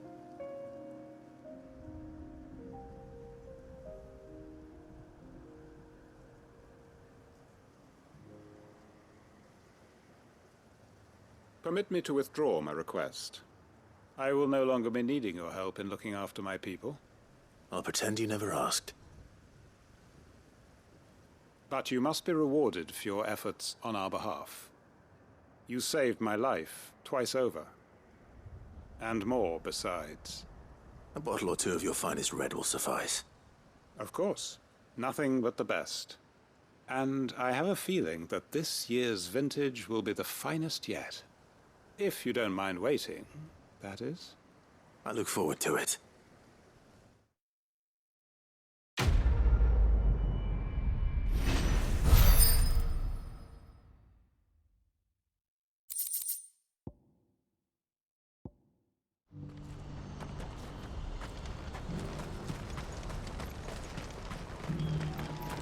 If we're going to do this, we'll need help. Then we'll have to find it, and fast. We cannot let this chance pass us by. Clive, your timing is impeccable. It just so happens that right at this very moment, we're in need of someone with your talents. And what talents would those be? Why, your fearlessness, and your skill with the blade. I'm listening. Well, as I'm sure you're aware, when these dark skies swept over the Republic, so too did a wave of chaos and confusion. Randalar has been particularly badly affected. Many of the capital's bearers have lost their masters, or taken the opportunity to flee them. None remain free for long, of course. Most find themselves under the protection of the Fist before they get far. But the army too is in disarray, and finds itself unable to provide for its new charges, which means it has been looking to sell. And you've been looking to buy, to make sure these masterless bearers remain that way. Precisely. It's the perfect opportunity to free dozens more, and for an attractive price, no less. So where does my skill with a blade come in? Though we may have the funds to buy these bearers, we have nowhere to house them. So we've been searching for a place where they can be resettled. Somewhere far from the prying eyes of those who would see them enslaved once more. And we believe we have found one. Cashlock. A small hamlet hidden in a canyon. The place was abandoned a long time ago, but when the men moved out, the beasts moved in. And so we seek the aid of a fearless swordsman to encourage them to look elsewhere. You'll help, won't you? How could I refuse? Excellent. Theo, if you wouldn't mind making arrangements for the transportation of our guests, as we discussed. Of course. Leave everything with me. Sounds like you'll have your work cut out for you. I will. We have an entire village to stock and furnish. Residents and all. Even if I begin right now, I'll be working day and night. So I'd better get started. Try to clear the place out before the wagons roll in, won't you? I'll do my best. You will find a village in Chadra's Thread, past Lateney's Cleft. My man there will open the gate for you. All right. Wish me luck. I'm sure you won't need it.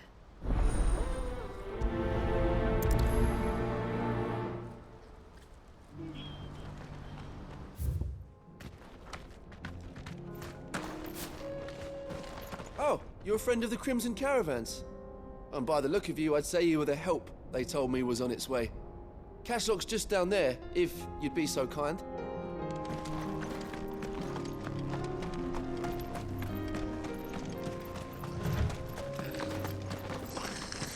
We're not alone.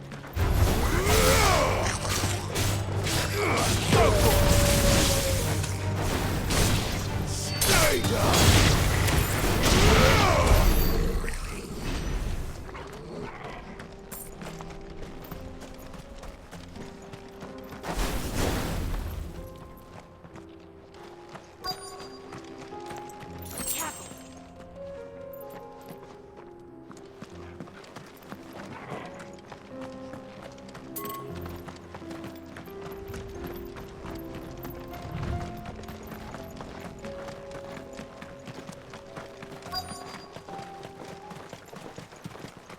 Must have been a nice place once. It will be again. Over here!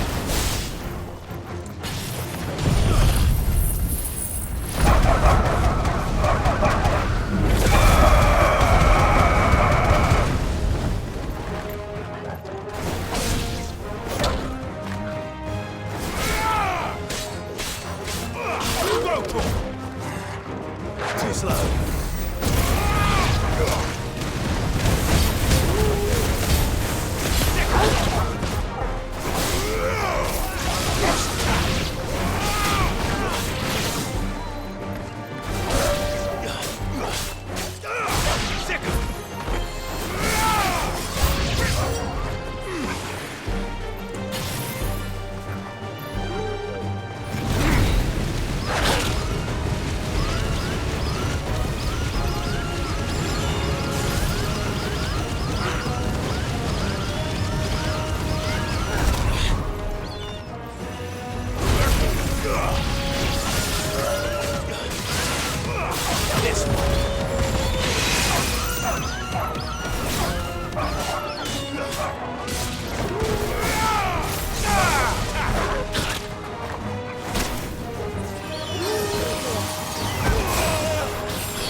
that's the last of them.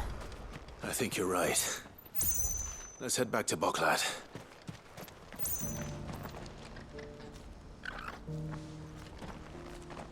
Something the matter, Theodore?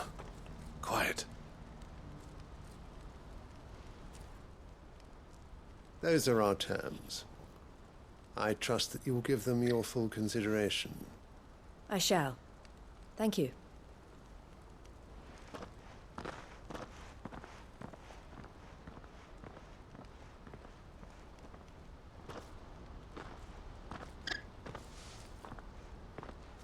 Him again. Someone you know? Yes. And, no. But enough about him. How did you fare down in Cashlock? It's done. The village is safe now. You made quick work of it, as always. I should go and let Eloise know. Don't let me keep you. But Clive, don't tell her I was watching her, will you? She'll only get upset. I'll explain everything once you've finished with your report. All right. We'll speak then.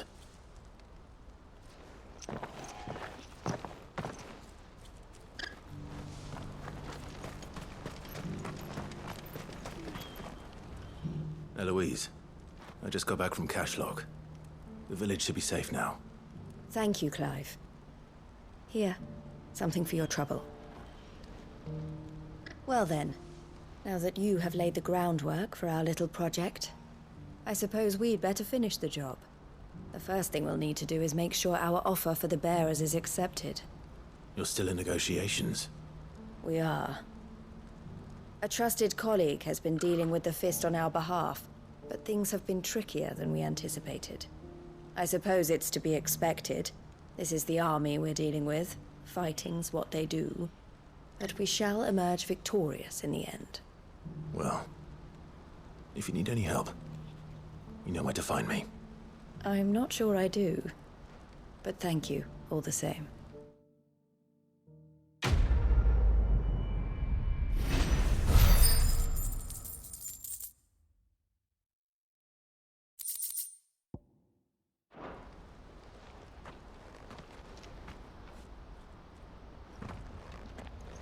Ah, Clive. You wanted to talk? The man I was watching earlier, the one speaking to my sister. He represents the Silver Peak Consortium. It's one of the bigger trading houses. I don't think I've heard of them. Well, every trader in Dharmekia has. They operate across the length and breadth of the Republic, and they're still expanding. They've been trying to get Eloise to join their ranks for some time now, and judging by her reaction earlier, I'd say she had half a mind to accept their latest offer. And you'd rather she didn't? I would rather she did what makes her happy. And I would never deny her such an opportunity. Eloise saved me from slavery, and we have striven to save others like me ever since. But this was not the life my sister wanted, nor the one she deserves. I won't let her give up on her dreams again for my sake.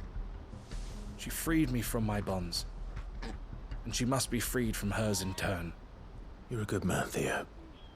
I have always been grateful for what my sister did for me, and I want to repay the favor by letting her live her own life. But each time an opportunity to do just that arises, she turns it down.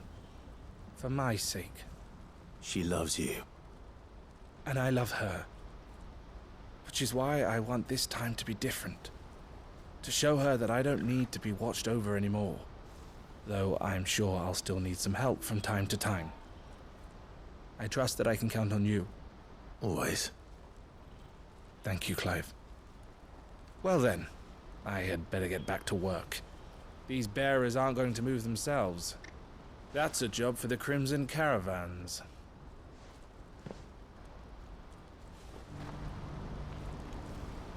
This could well be the last commission the Crimson Caravans undertakes. Under present management, at least. But don't tell my sister I said that, will you? I see you've been of some assistance to Eloise. Perhaps you can extend me the same kindness? Perhaps. What would I be doing? Finding someone. You see, I've been having trouble with thieves, and despite the many pains I've taken, I can't stop them from rummaging through my packs. I was griping about my lot to a friend of mine a few days back, and he offered to track the culprits down. Now, Joseph's a sellsword, and a good one at that. But he's been gone days, and I'm beginning to fear the worst. Any idea where his search for the thieves might have taken him? The old Zemeckis Road, perhaps? He doubted they would be fool enough to linger here in Boklad. Joseph's lived a hard life. Made him grey long before his time. I just pray he hasn't been killed over a few sacks of grain. I can't imagine there are too many grey-haired sellswords around. Hopefully someone will have seen him.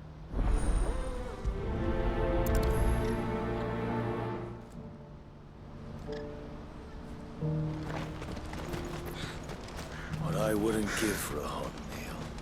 Looks like this is the end of the road. When are they gonna let us through? What do you want? I've no coin on me. Just information. Has a sellsword passed through here? Grey hair. Now you mention it, there was a young man with salt in his mane sneaking around out there a while back. Which way did he go? How am I supposed to know? Buggered off down the road, I expect. Now why don't you do the same and leave me be?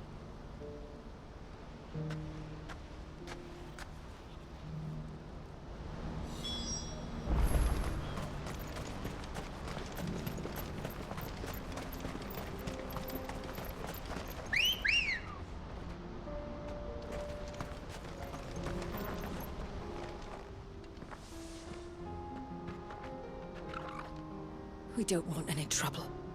Neither do I. I'm looking for someone. A grey-haired mercenary.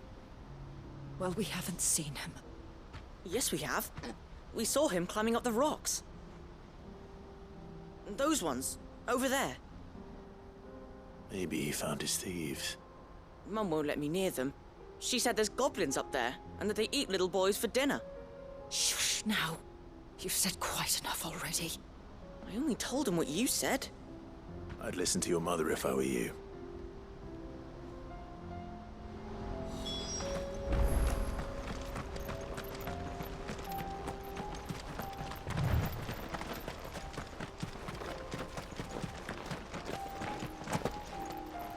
Did Joseph's thieves really lug their stolen wares all the way out here?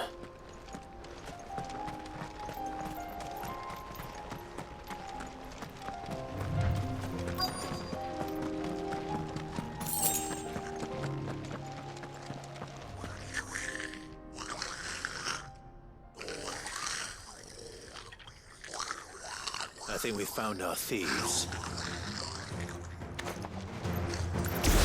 They don't look happy to see me.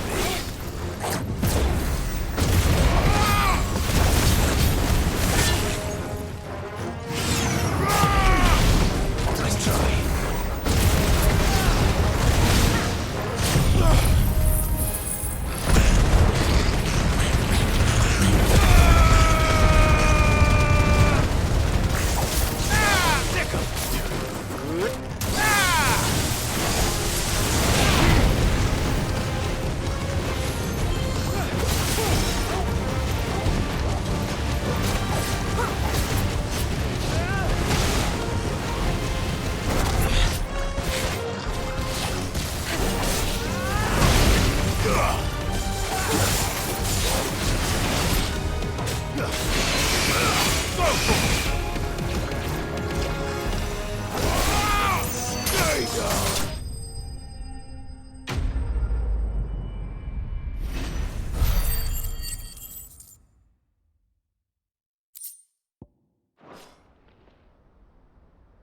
Let's get this over with.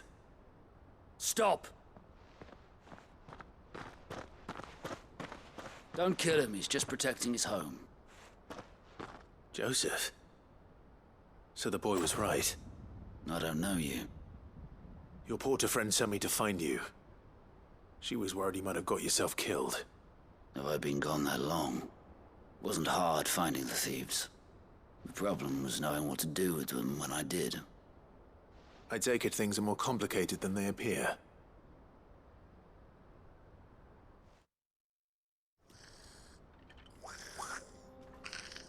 I'd all but ruled out bandits before I even left the market.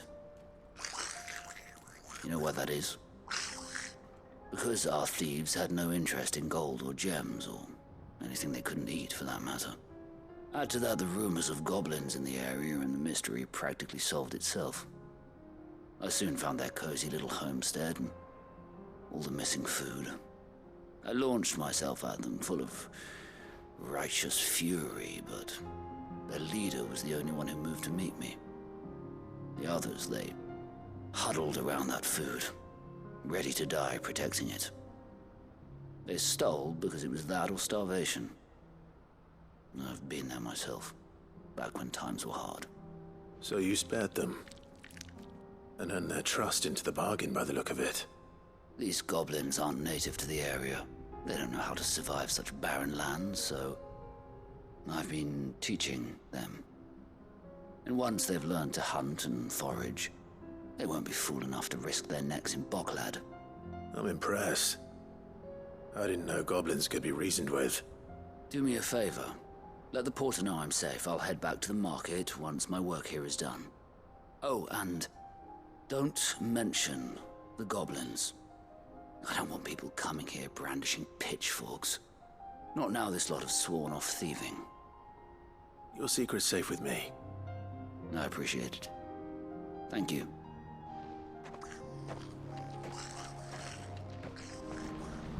Joseph's fine. He'll be back once he's tied up a few loose ends. That's a weight off my shoulders. He certainly knows his business. You found your thieves all right. And I dare say they won't be coming back. A good man to have around, that Joseph. And if he says there'll be no more thieving, that's good enough for me. Thank you for putting my mind at ease. Here, for your troubles.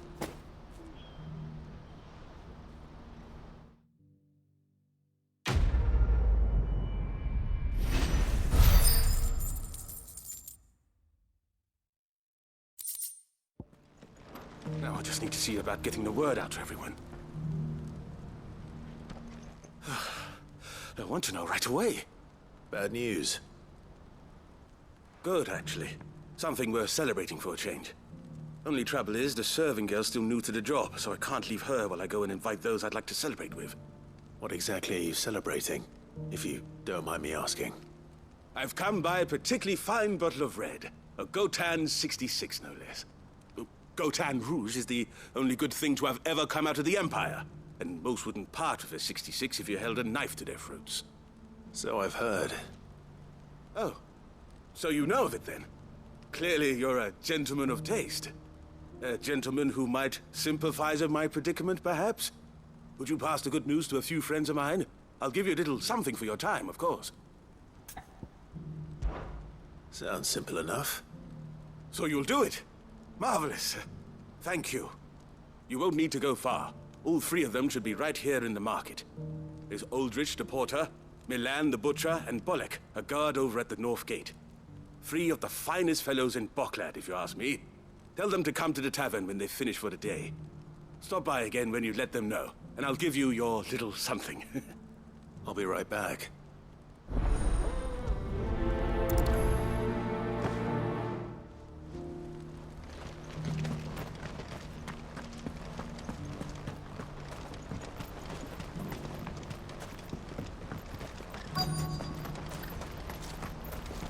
Needs a porter when it... I've been asked to find Aldrich, the porter. I don't suppose that's you, is it? That's me right enough. You need something delivered? The innkeeper sent me. He said there's a cup of Gotan 66 with your name on it when you're done for the day. A 66? Look at me.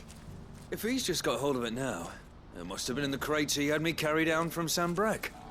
From the Empire to Bocklad. You must be a braver man than most. That's a treacherous route at the best of times. Such is the porter's lot. There's not a patch of storm these feet haven't traipsed across. It's Oriflamme one day, then off to Canva the next. The farther you're willing to go, the fatter the purse. Which is why there's no shortage of competition for some of the longer routes. I'd say I've done enough for today to earn myself a cup of something tasty. Thanks for letting me know.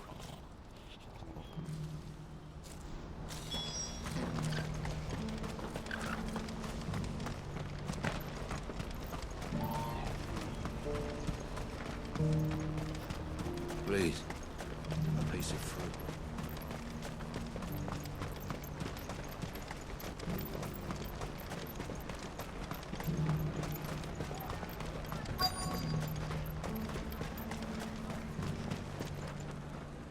Are you Milan, the butcher? That's me. What can I do for you? The innkeeper's just had a special delivery. He thought you might like to join him for a cup of wine after you pack up for the day. He knows me only too well. And I've got a ham here that will go handsomely with a nice drop. Wine and ham to spare. Boklad clearly isn't suffering then. Comes with being the place everyone has to pass through to get to everywhere else. Those who travel the Crystal Road bring all manner of goods with them. We get meat from Sanbrec, herbs from Rosaria. Why, sometimes we even see curiosities from across the Narrow. Or rather we did, till not so long ago. These are lean times, and even Boklad isn't the bustling trading post it once was. Still, there's no point dwelling on it. Better to live life while you can, eh? And on that note, it sounds like there's a cup of wine needing my attention. You'll buy something, won't you? Please. You've raised the price.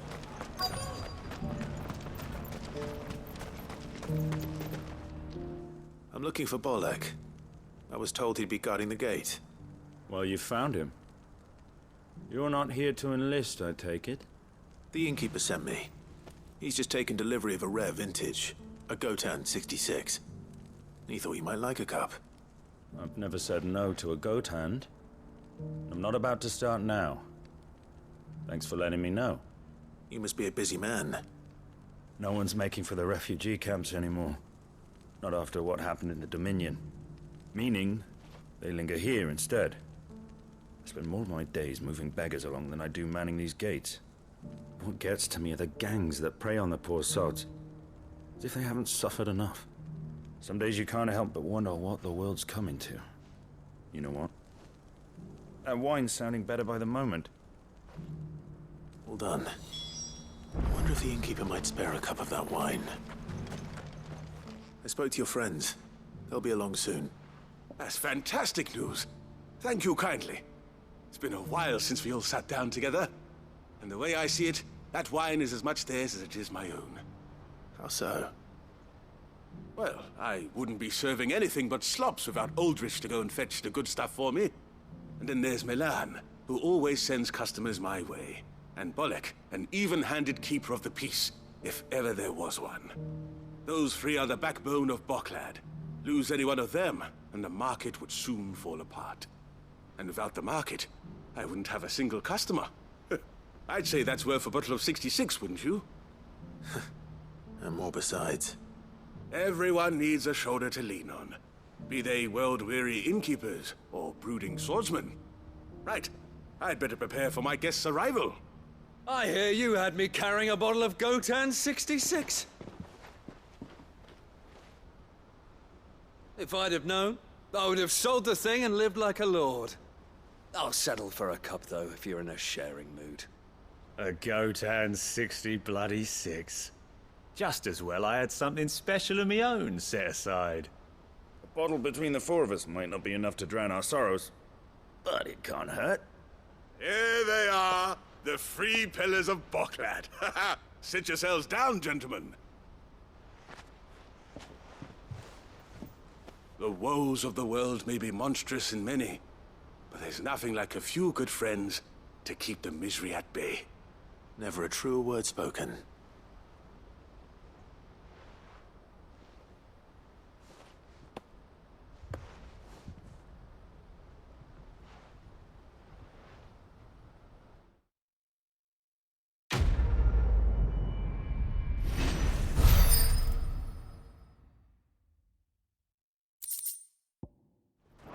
Pardon me, but would you happen to be a fighting man, perchance? That well-notched steel and impressive physique. I have need of a sword for hire, and yours looks to be a weapon well worth the coin. Might you be convinced to offer me the use of those formidable arms? How exactly do you intend to use them? Well, being something of a scholar of Zemeckis history, I wish to investigate the ruins near the city, and I require a rugged companion, lest I find myself waylaid by ne'er-do-wells or the beasts said to roam the area. Should you accept, you will not only earn yourself material wealth, but partake of the true treasure that awaits us there. The rich and storied history of Zemeckis. Well, were you ever party to a finer proposition? My arms are yours. Wonderful! Then come. We must away. But where are we going? Along the old Zemeckis Road, and from there, onward to discovery. Quickly! There is not a moment to lose. Wait. Good luck with your ne'er-do-wells.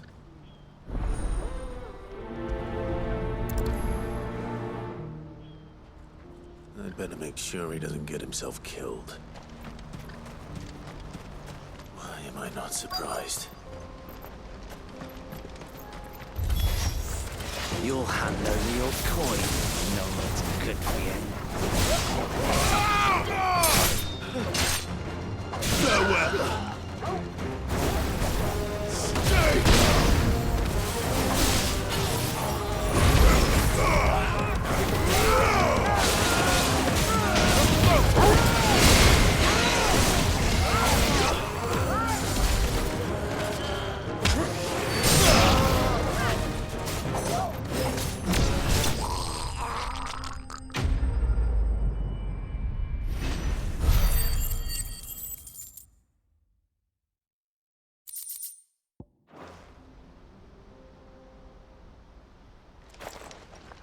Are you hurt? Happily not, good sir. Thanks to your timely intervention. More importantly, we have arrived. Now, feast your eyes upon the marvel before us. Ruins, a relic of the fallen civilization. A sight so common that man is oft blinded to its wonder. Colossal vessels, dashed from the very heavens. Airships, we call them, with very little thought to what wonders such a word might describe. Oblige me if you would. Does anything strike you as peculiar about this particular specimen? Though we ourselves find fallen ruins to be nigh indestructible, whatever gouged the final sin from the rock cleaved clean through the structure you see before you. A tantalizing mystery, no doubt, but merely one of countless enigmas in which Zemeckis history is steeped. Come, good sir. Our expedition continues, and we still have much to learn.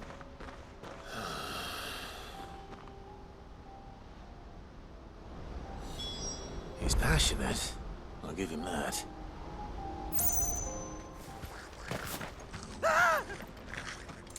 Not again. All right then. Who's first?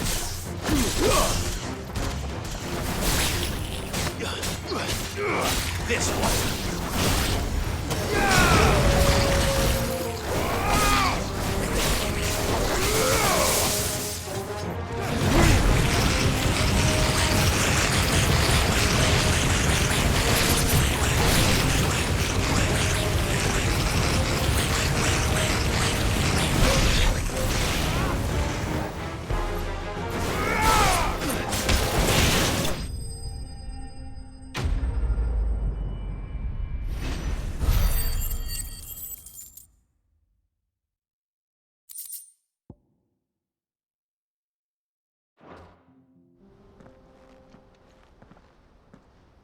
You're going to get yourself killed.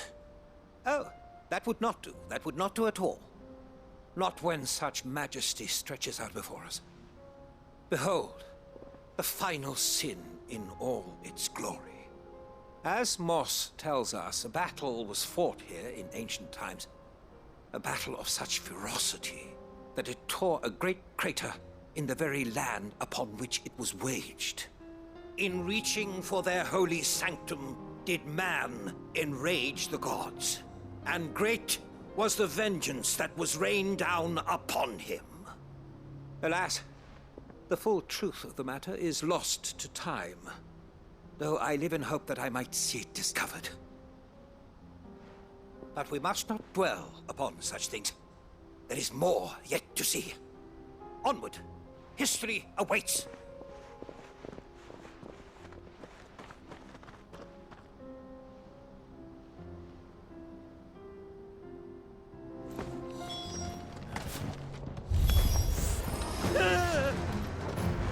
Oh no. He's really got himself into trouble this time.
Still in one piece?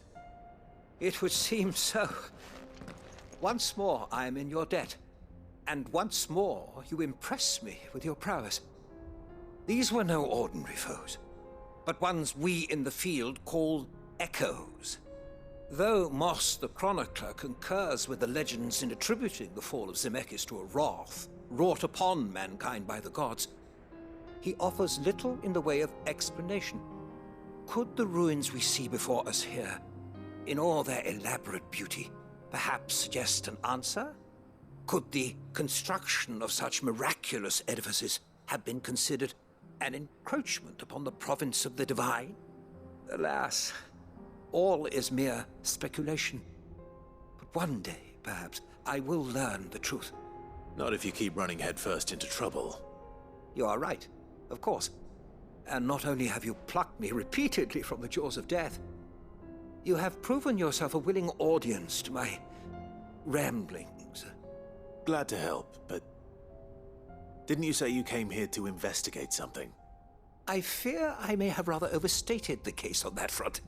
In truth, a captive ear was all I really desired. You see, even my fellow scholars have grown somewhat weary of my musings of late. And so I came upon the idea of purchasing a companion. A captive audience, if you will. That's what this was all about. I am afraid so. And now, my good man, it is high time we returned whence we came. Fine. Just don't go running off this time.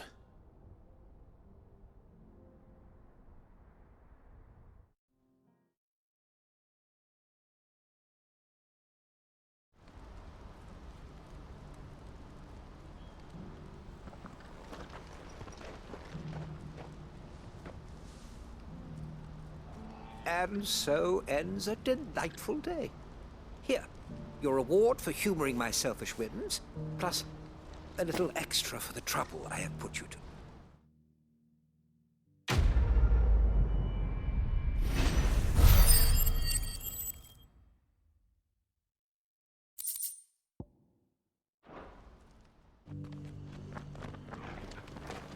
Opportunity beckons. Who among you is bold enough to heed her call?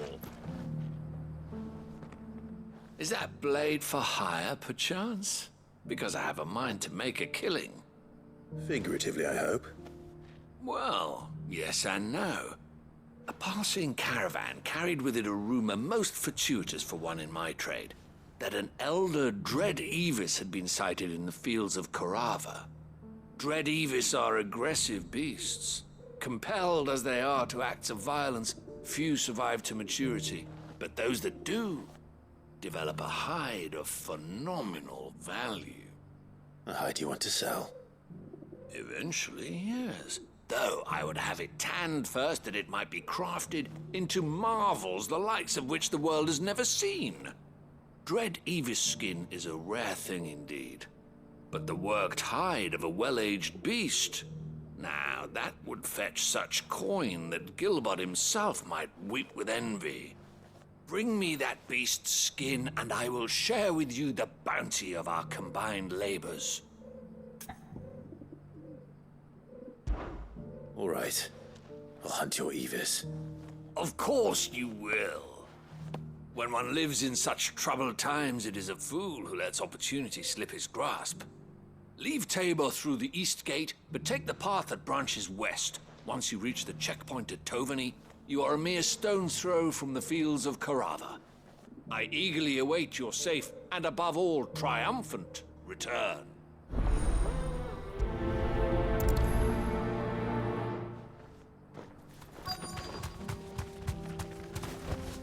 Straight home now. Caution. Old he may be, but it looks like there's still plenty of fight in him yet.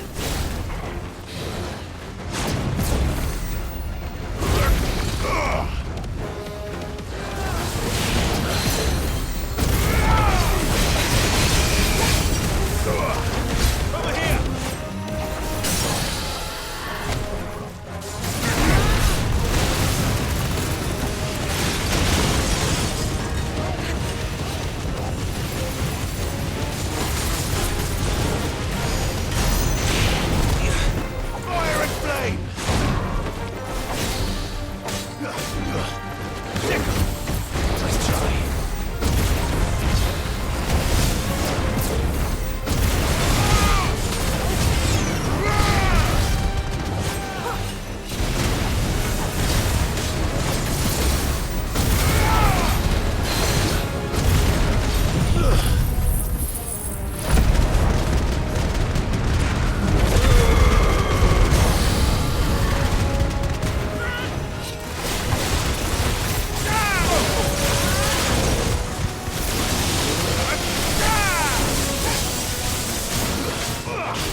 The sooner it's off my hands, the better. Here's your hide, as requested. I worried you might never return. Quickly, let me see it.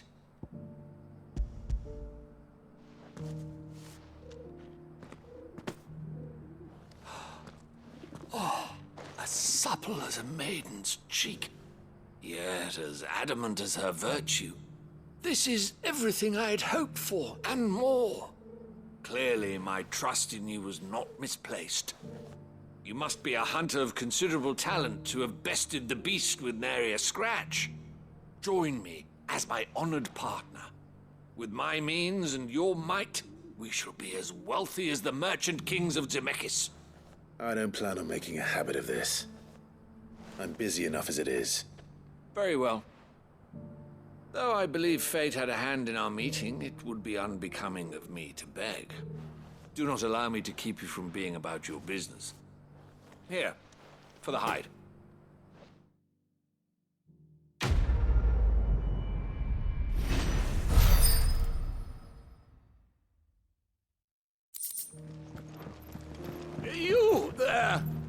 burly, strapping lad with a sword. Finally, no one was paying me the slightest heed. Is something wrong? At the university, the students would hang on my every word. Sadly, this far from home, I'm just a vagrant greybeard. The university? You're a scholar. A specialist in ancient cultures. The most accomplished in all Valisthea, some have said. Not that I look the part in these tattered rags. In my heyday, no obstacle could have kept me from my studies. Yet here I am, a wizened windbag, bested by the many steps of Tabor. The answers I seek lying just beyond my enfeebled reach. Would you do an old man a kindness and brave the stairs in my stead? You'll be amply rewarded, of course. Climb the stairs and memorize a few inscriptions for me. Assuming you know your letters, that is. Some courteous soul is rumored to have carved clues to Tabor's rich history into stones dotted about the village. 3 of them, to be precise. 1 each to the north, south, and east. I'm here in the hope that those carvings might shed light on a riddle I've been pondering for some time. Namely, the otherwise undocumented origins of Tabor's unique people. People quite unlike those of neighboring lands. I can't promise I'll remember everything perfectly. Remember what you can. I'll piece together the rest. Make for the domed pavilions, and you'll have no trouble finding the stones.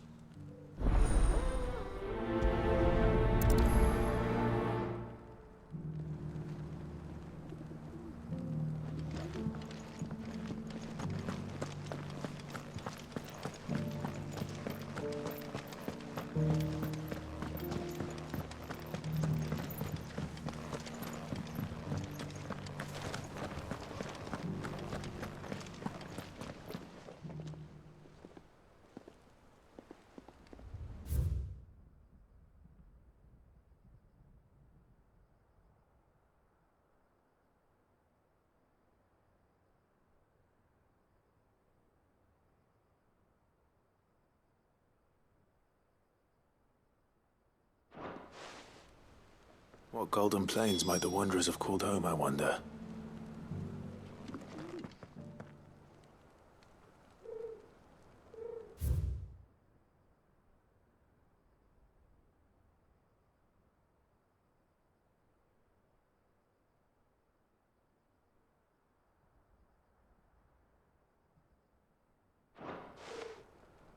No history would be complete without mention of the mother crystals.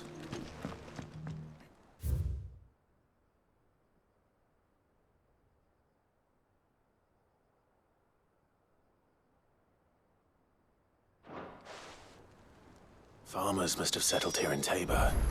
I should speak to the old scholar before I forget everything I've read. The engravings were in good repair considering their age. Oh, what that I could have seen for myself. Come, don't tease me now. What did you learn of this place and its people? Let's start with the engraving to the south, shall we? What did it say?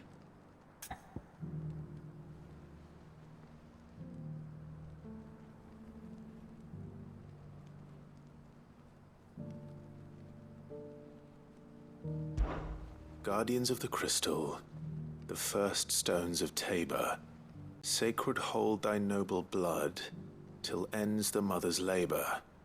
I'm pretty sure that was it. Fascinating. It would seem the founders of this city were descendants of those fallen charged with protecting the mother crystals. But whatever could have driven the Guardians so far from their sacred charges, I wonder? The engraving to the north is next, I think.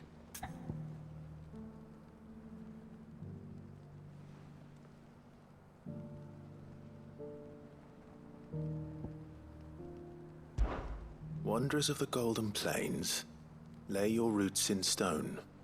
With pride recall thy noble past, and make these rocks a home. Or, I think that was it, at least. No doubt you're right. There are vestiges of nomadic customs in Tabor its guardian roots could never account for. This is proving most enlightening. Now, for the final stone.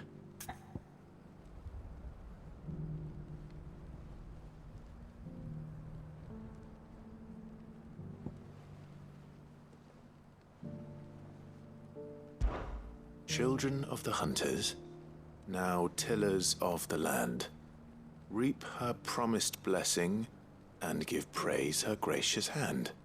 That's all three. And so, we add primitive farmers to Tabor's founding peoples, the final piece of the puzzle. 3 engravings, one for each of the 3 peoples to have settled Tabor in ancient times. Guardians of the Mother Crystal, wanderers from across the plains, and last but certainly not least, hunters turned farmers. Little wonder it was so difficult to trace the roots of Tabor's culture. Those roots reach down through 3 distinct traditions. Nonetheless, one cannot help but wonder why this fact is not better known among scholars, given that the stones stand here for all to see. Too many stairs, perhaps. Ha! Too many by far. Here, and thank you.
My Lord Marquis, I heard about Eastpool. That some of my fellow Guardians are to build a new home there, both for themselves and for Madame Martha's bearers. Is it true? It's true. The village is to be rebuilt. I have many fond memories of Eastpool. When I was a child, we would visit my aunt and uncle often. They would lavish attention upon me as if I were the son they never had. I went to see Aunt Hannah after my uncle passed away, but not nearly as often as I should have. Oscar, I'd like you to assist Sir Wade in the rebuilding efforts. But my lord, my training is not yet complete. I couldn't possibly. I warned you I might not be the easiest of masters, but I'm not as hard-hearted as that. Go. Be with your aunt. Rebuild her home. Is what she would have wanted. Yes, my lord.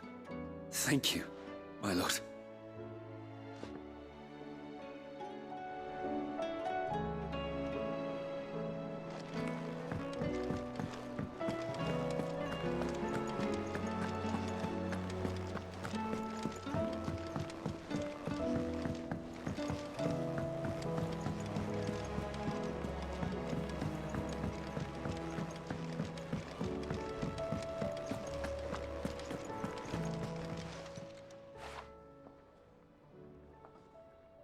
Let me tell you a story, Clive.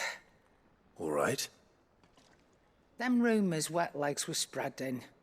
Might be they weren't just tales plucked out of thin air. You see, there were a time when I weren't too particular about who I sold steel to, so long as they paid me the right price. Some women lust after blood, others after flesh, but me, I were always one for gold. And to satisfy that lust, I sold to opposing armies, stabbed my every client in the back, made myself the most hated woman in the twins. But then one day I met a man who made me a different kind of offer. Said he'd give me access to a realm-wide community of like-minded individuals in constant need of steel and sundries. On the condition I sold to him and his alone. Was that the first time you met Sid? Aye. And I fell right into his damn trap.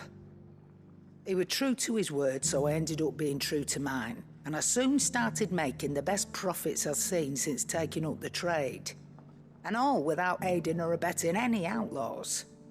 Except Sid himself, that is. Told me about his plan to topple the mother crystals, you know.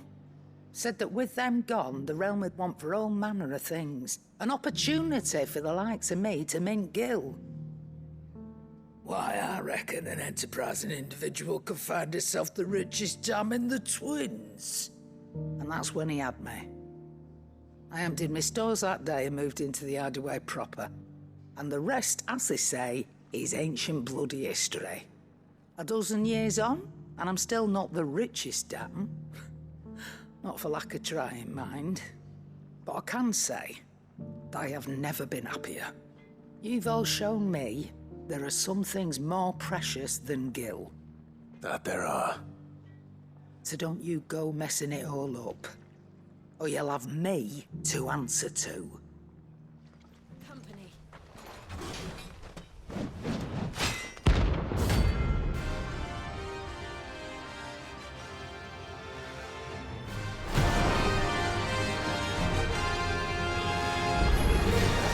Another God's forsaken soul, eh? Only those who have nothing go into your pockets.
A deserter turned outlaw.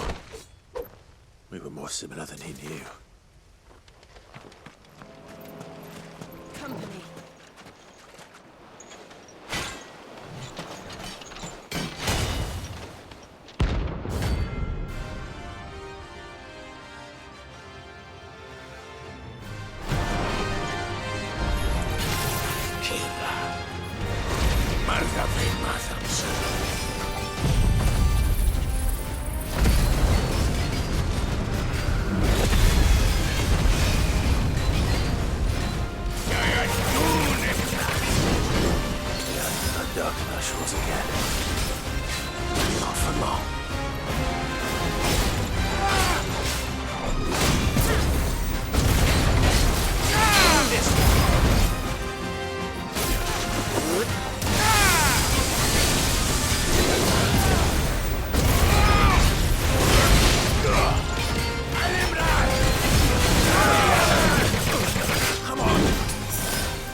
No more vengeance. No more war. Be safe.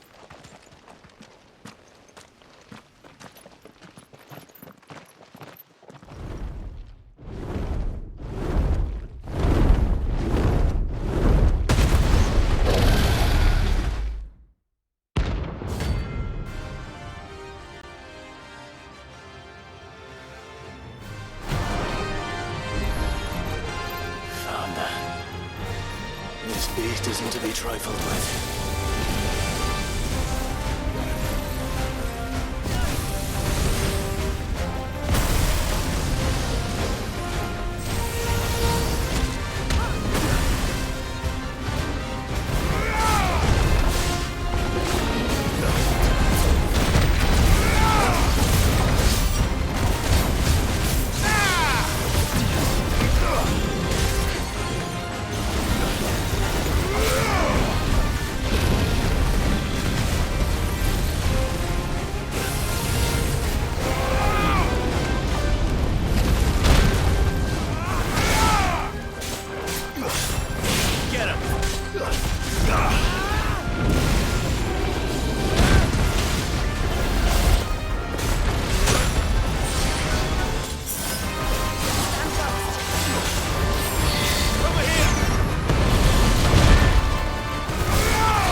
Be safe.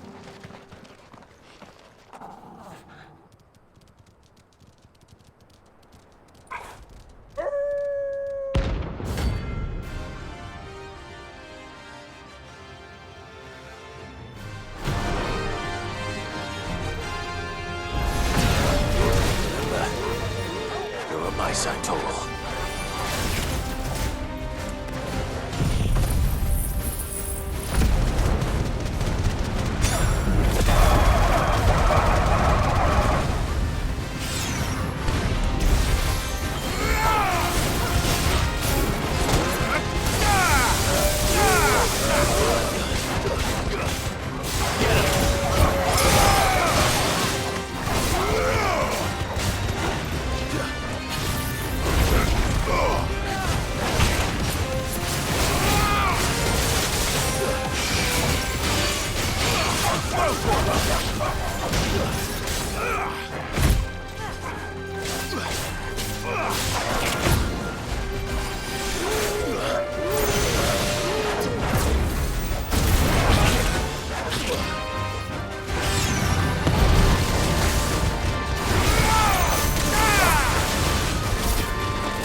Shouldn't have messed with the leader of the pack, eh, boy?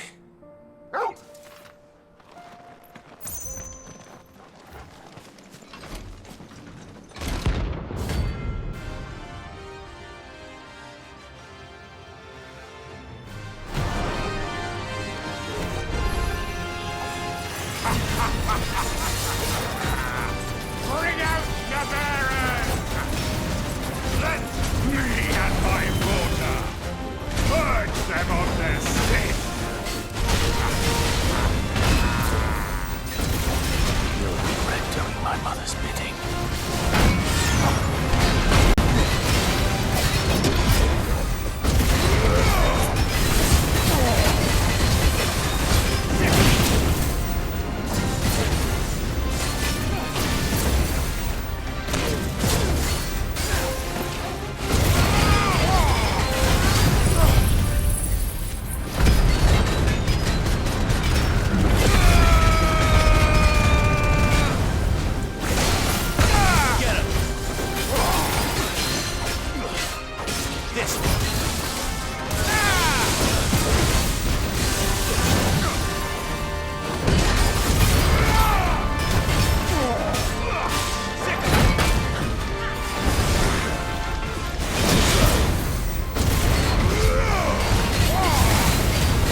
work here is done.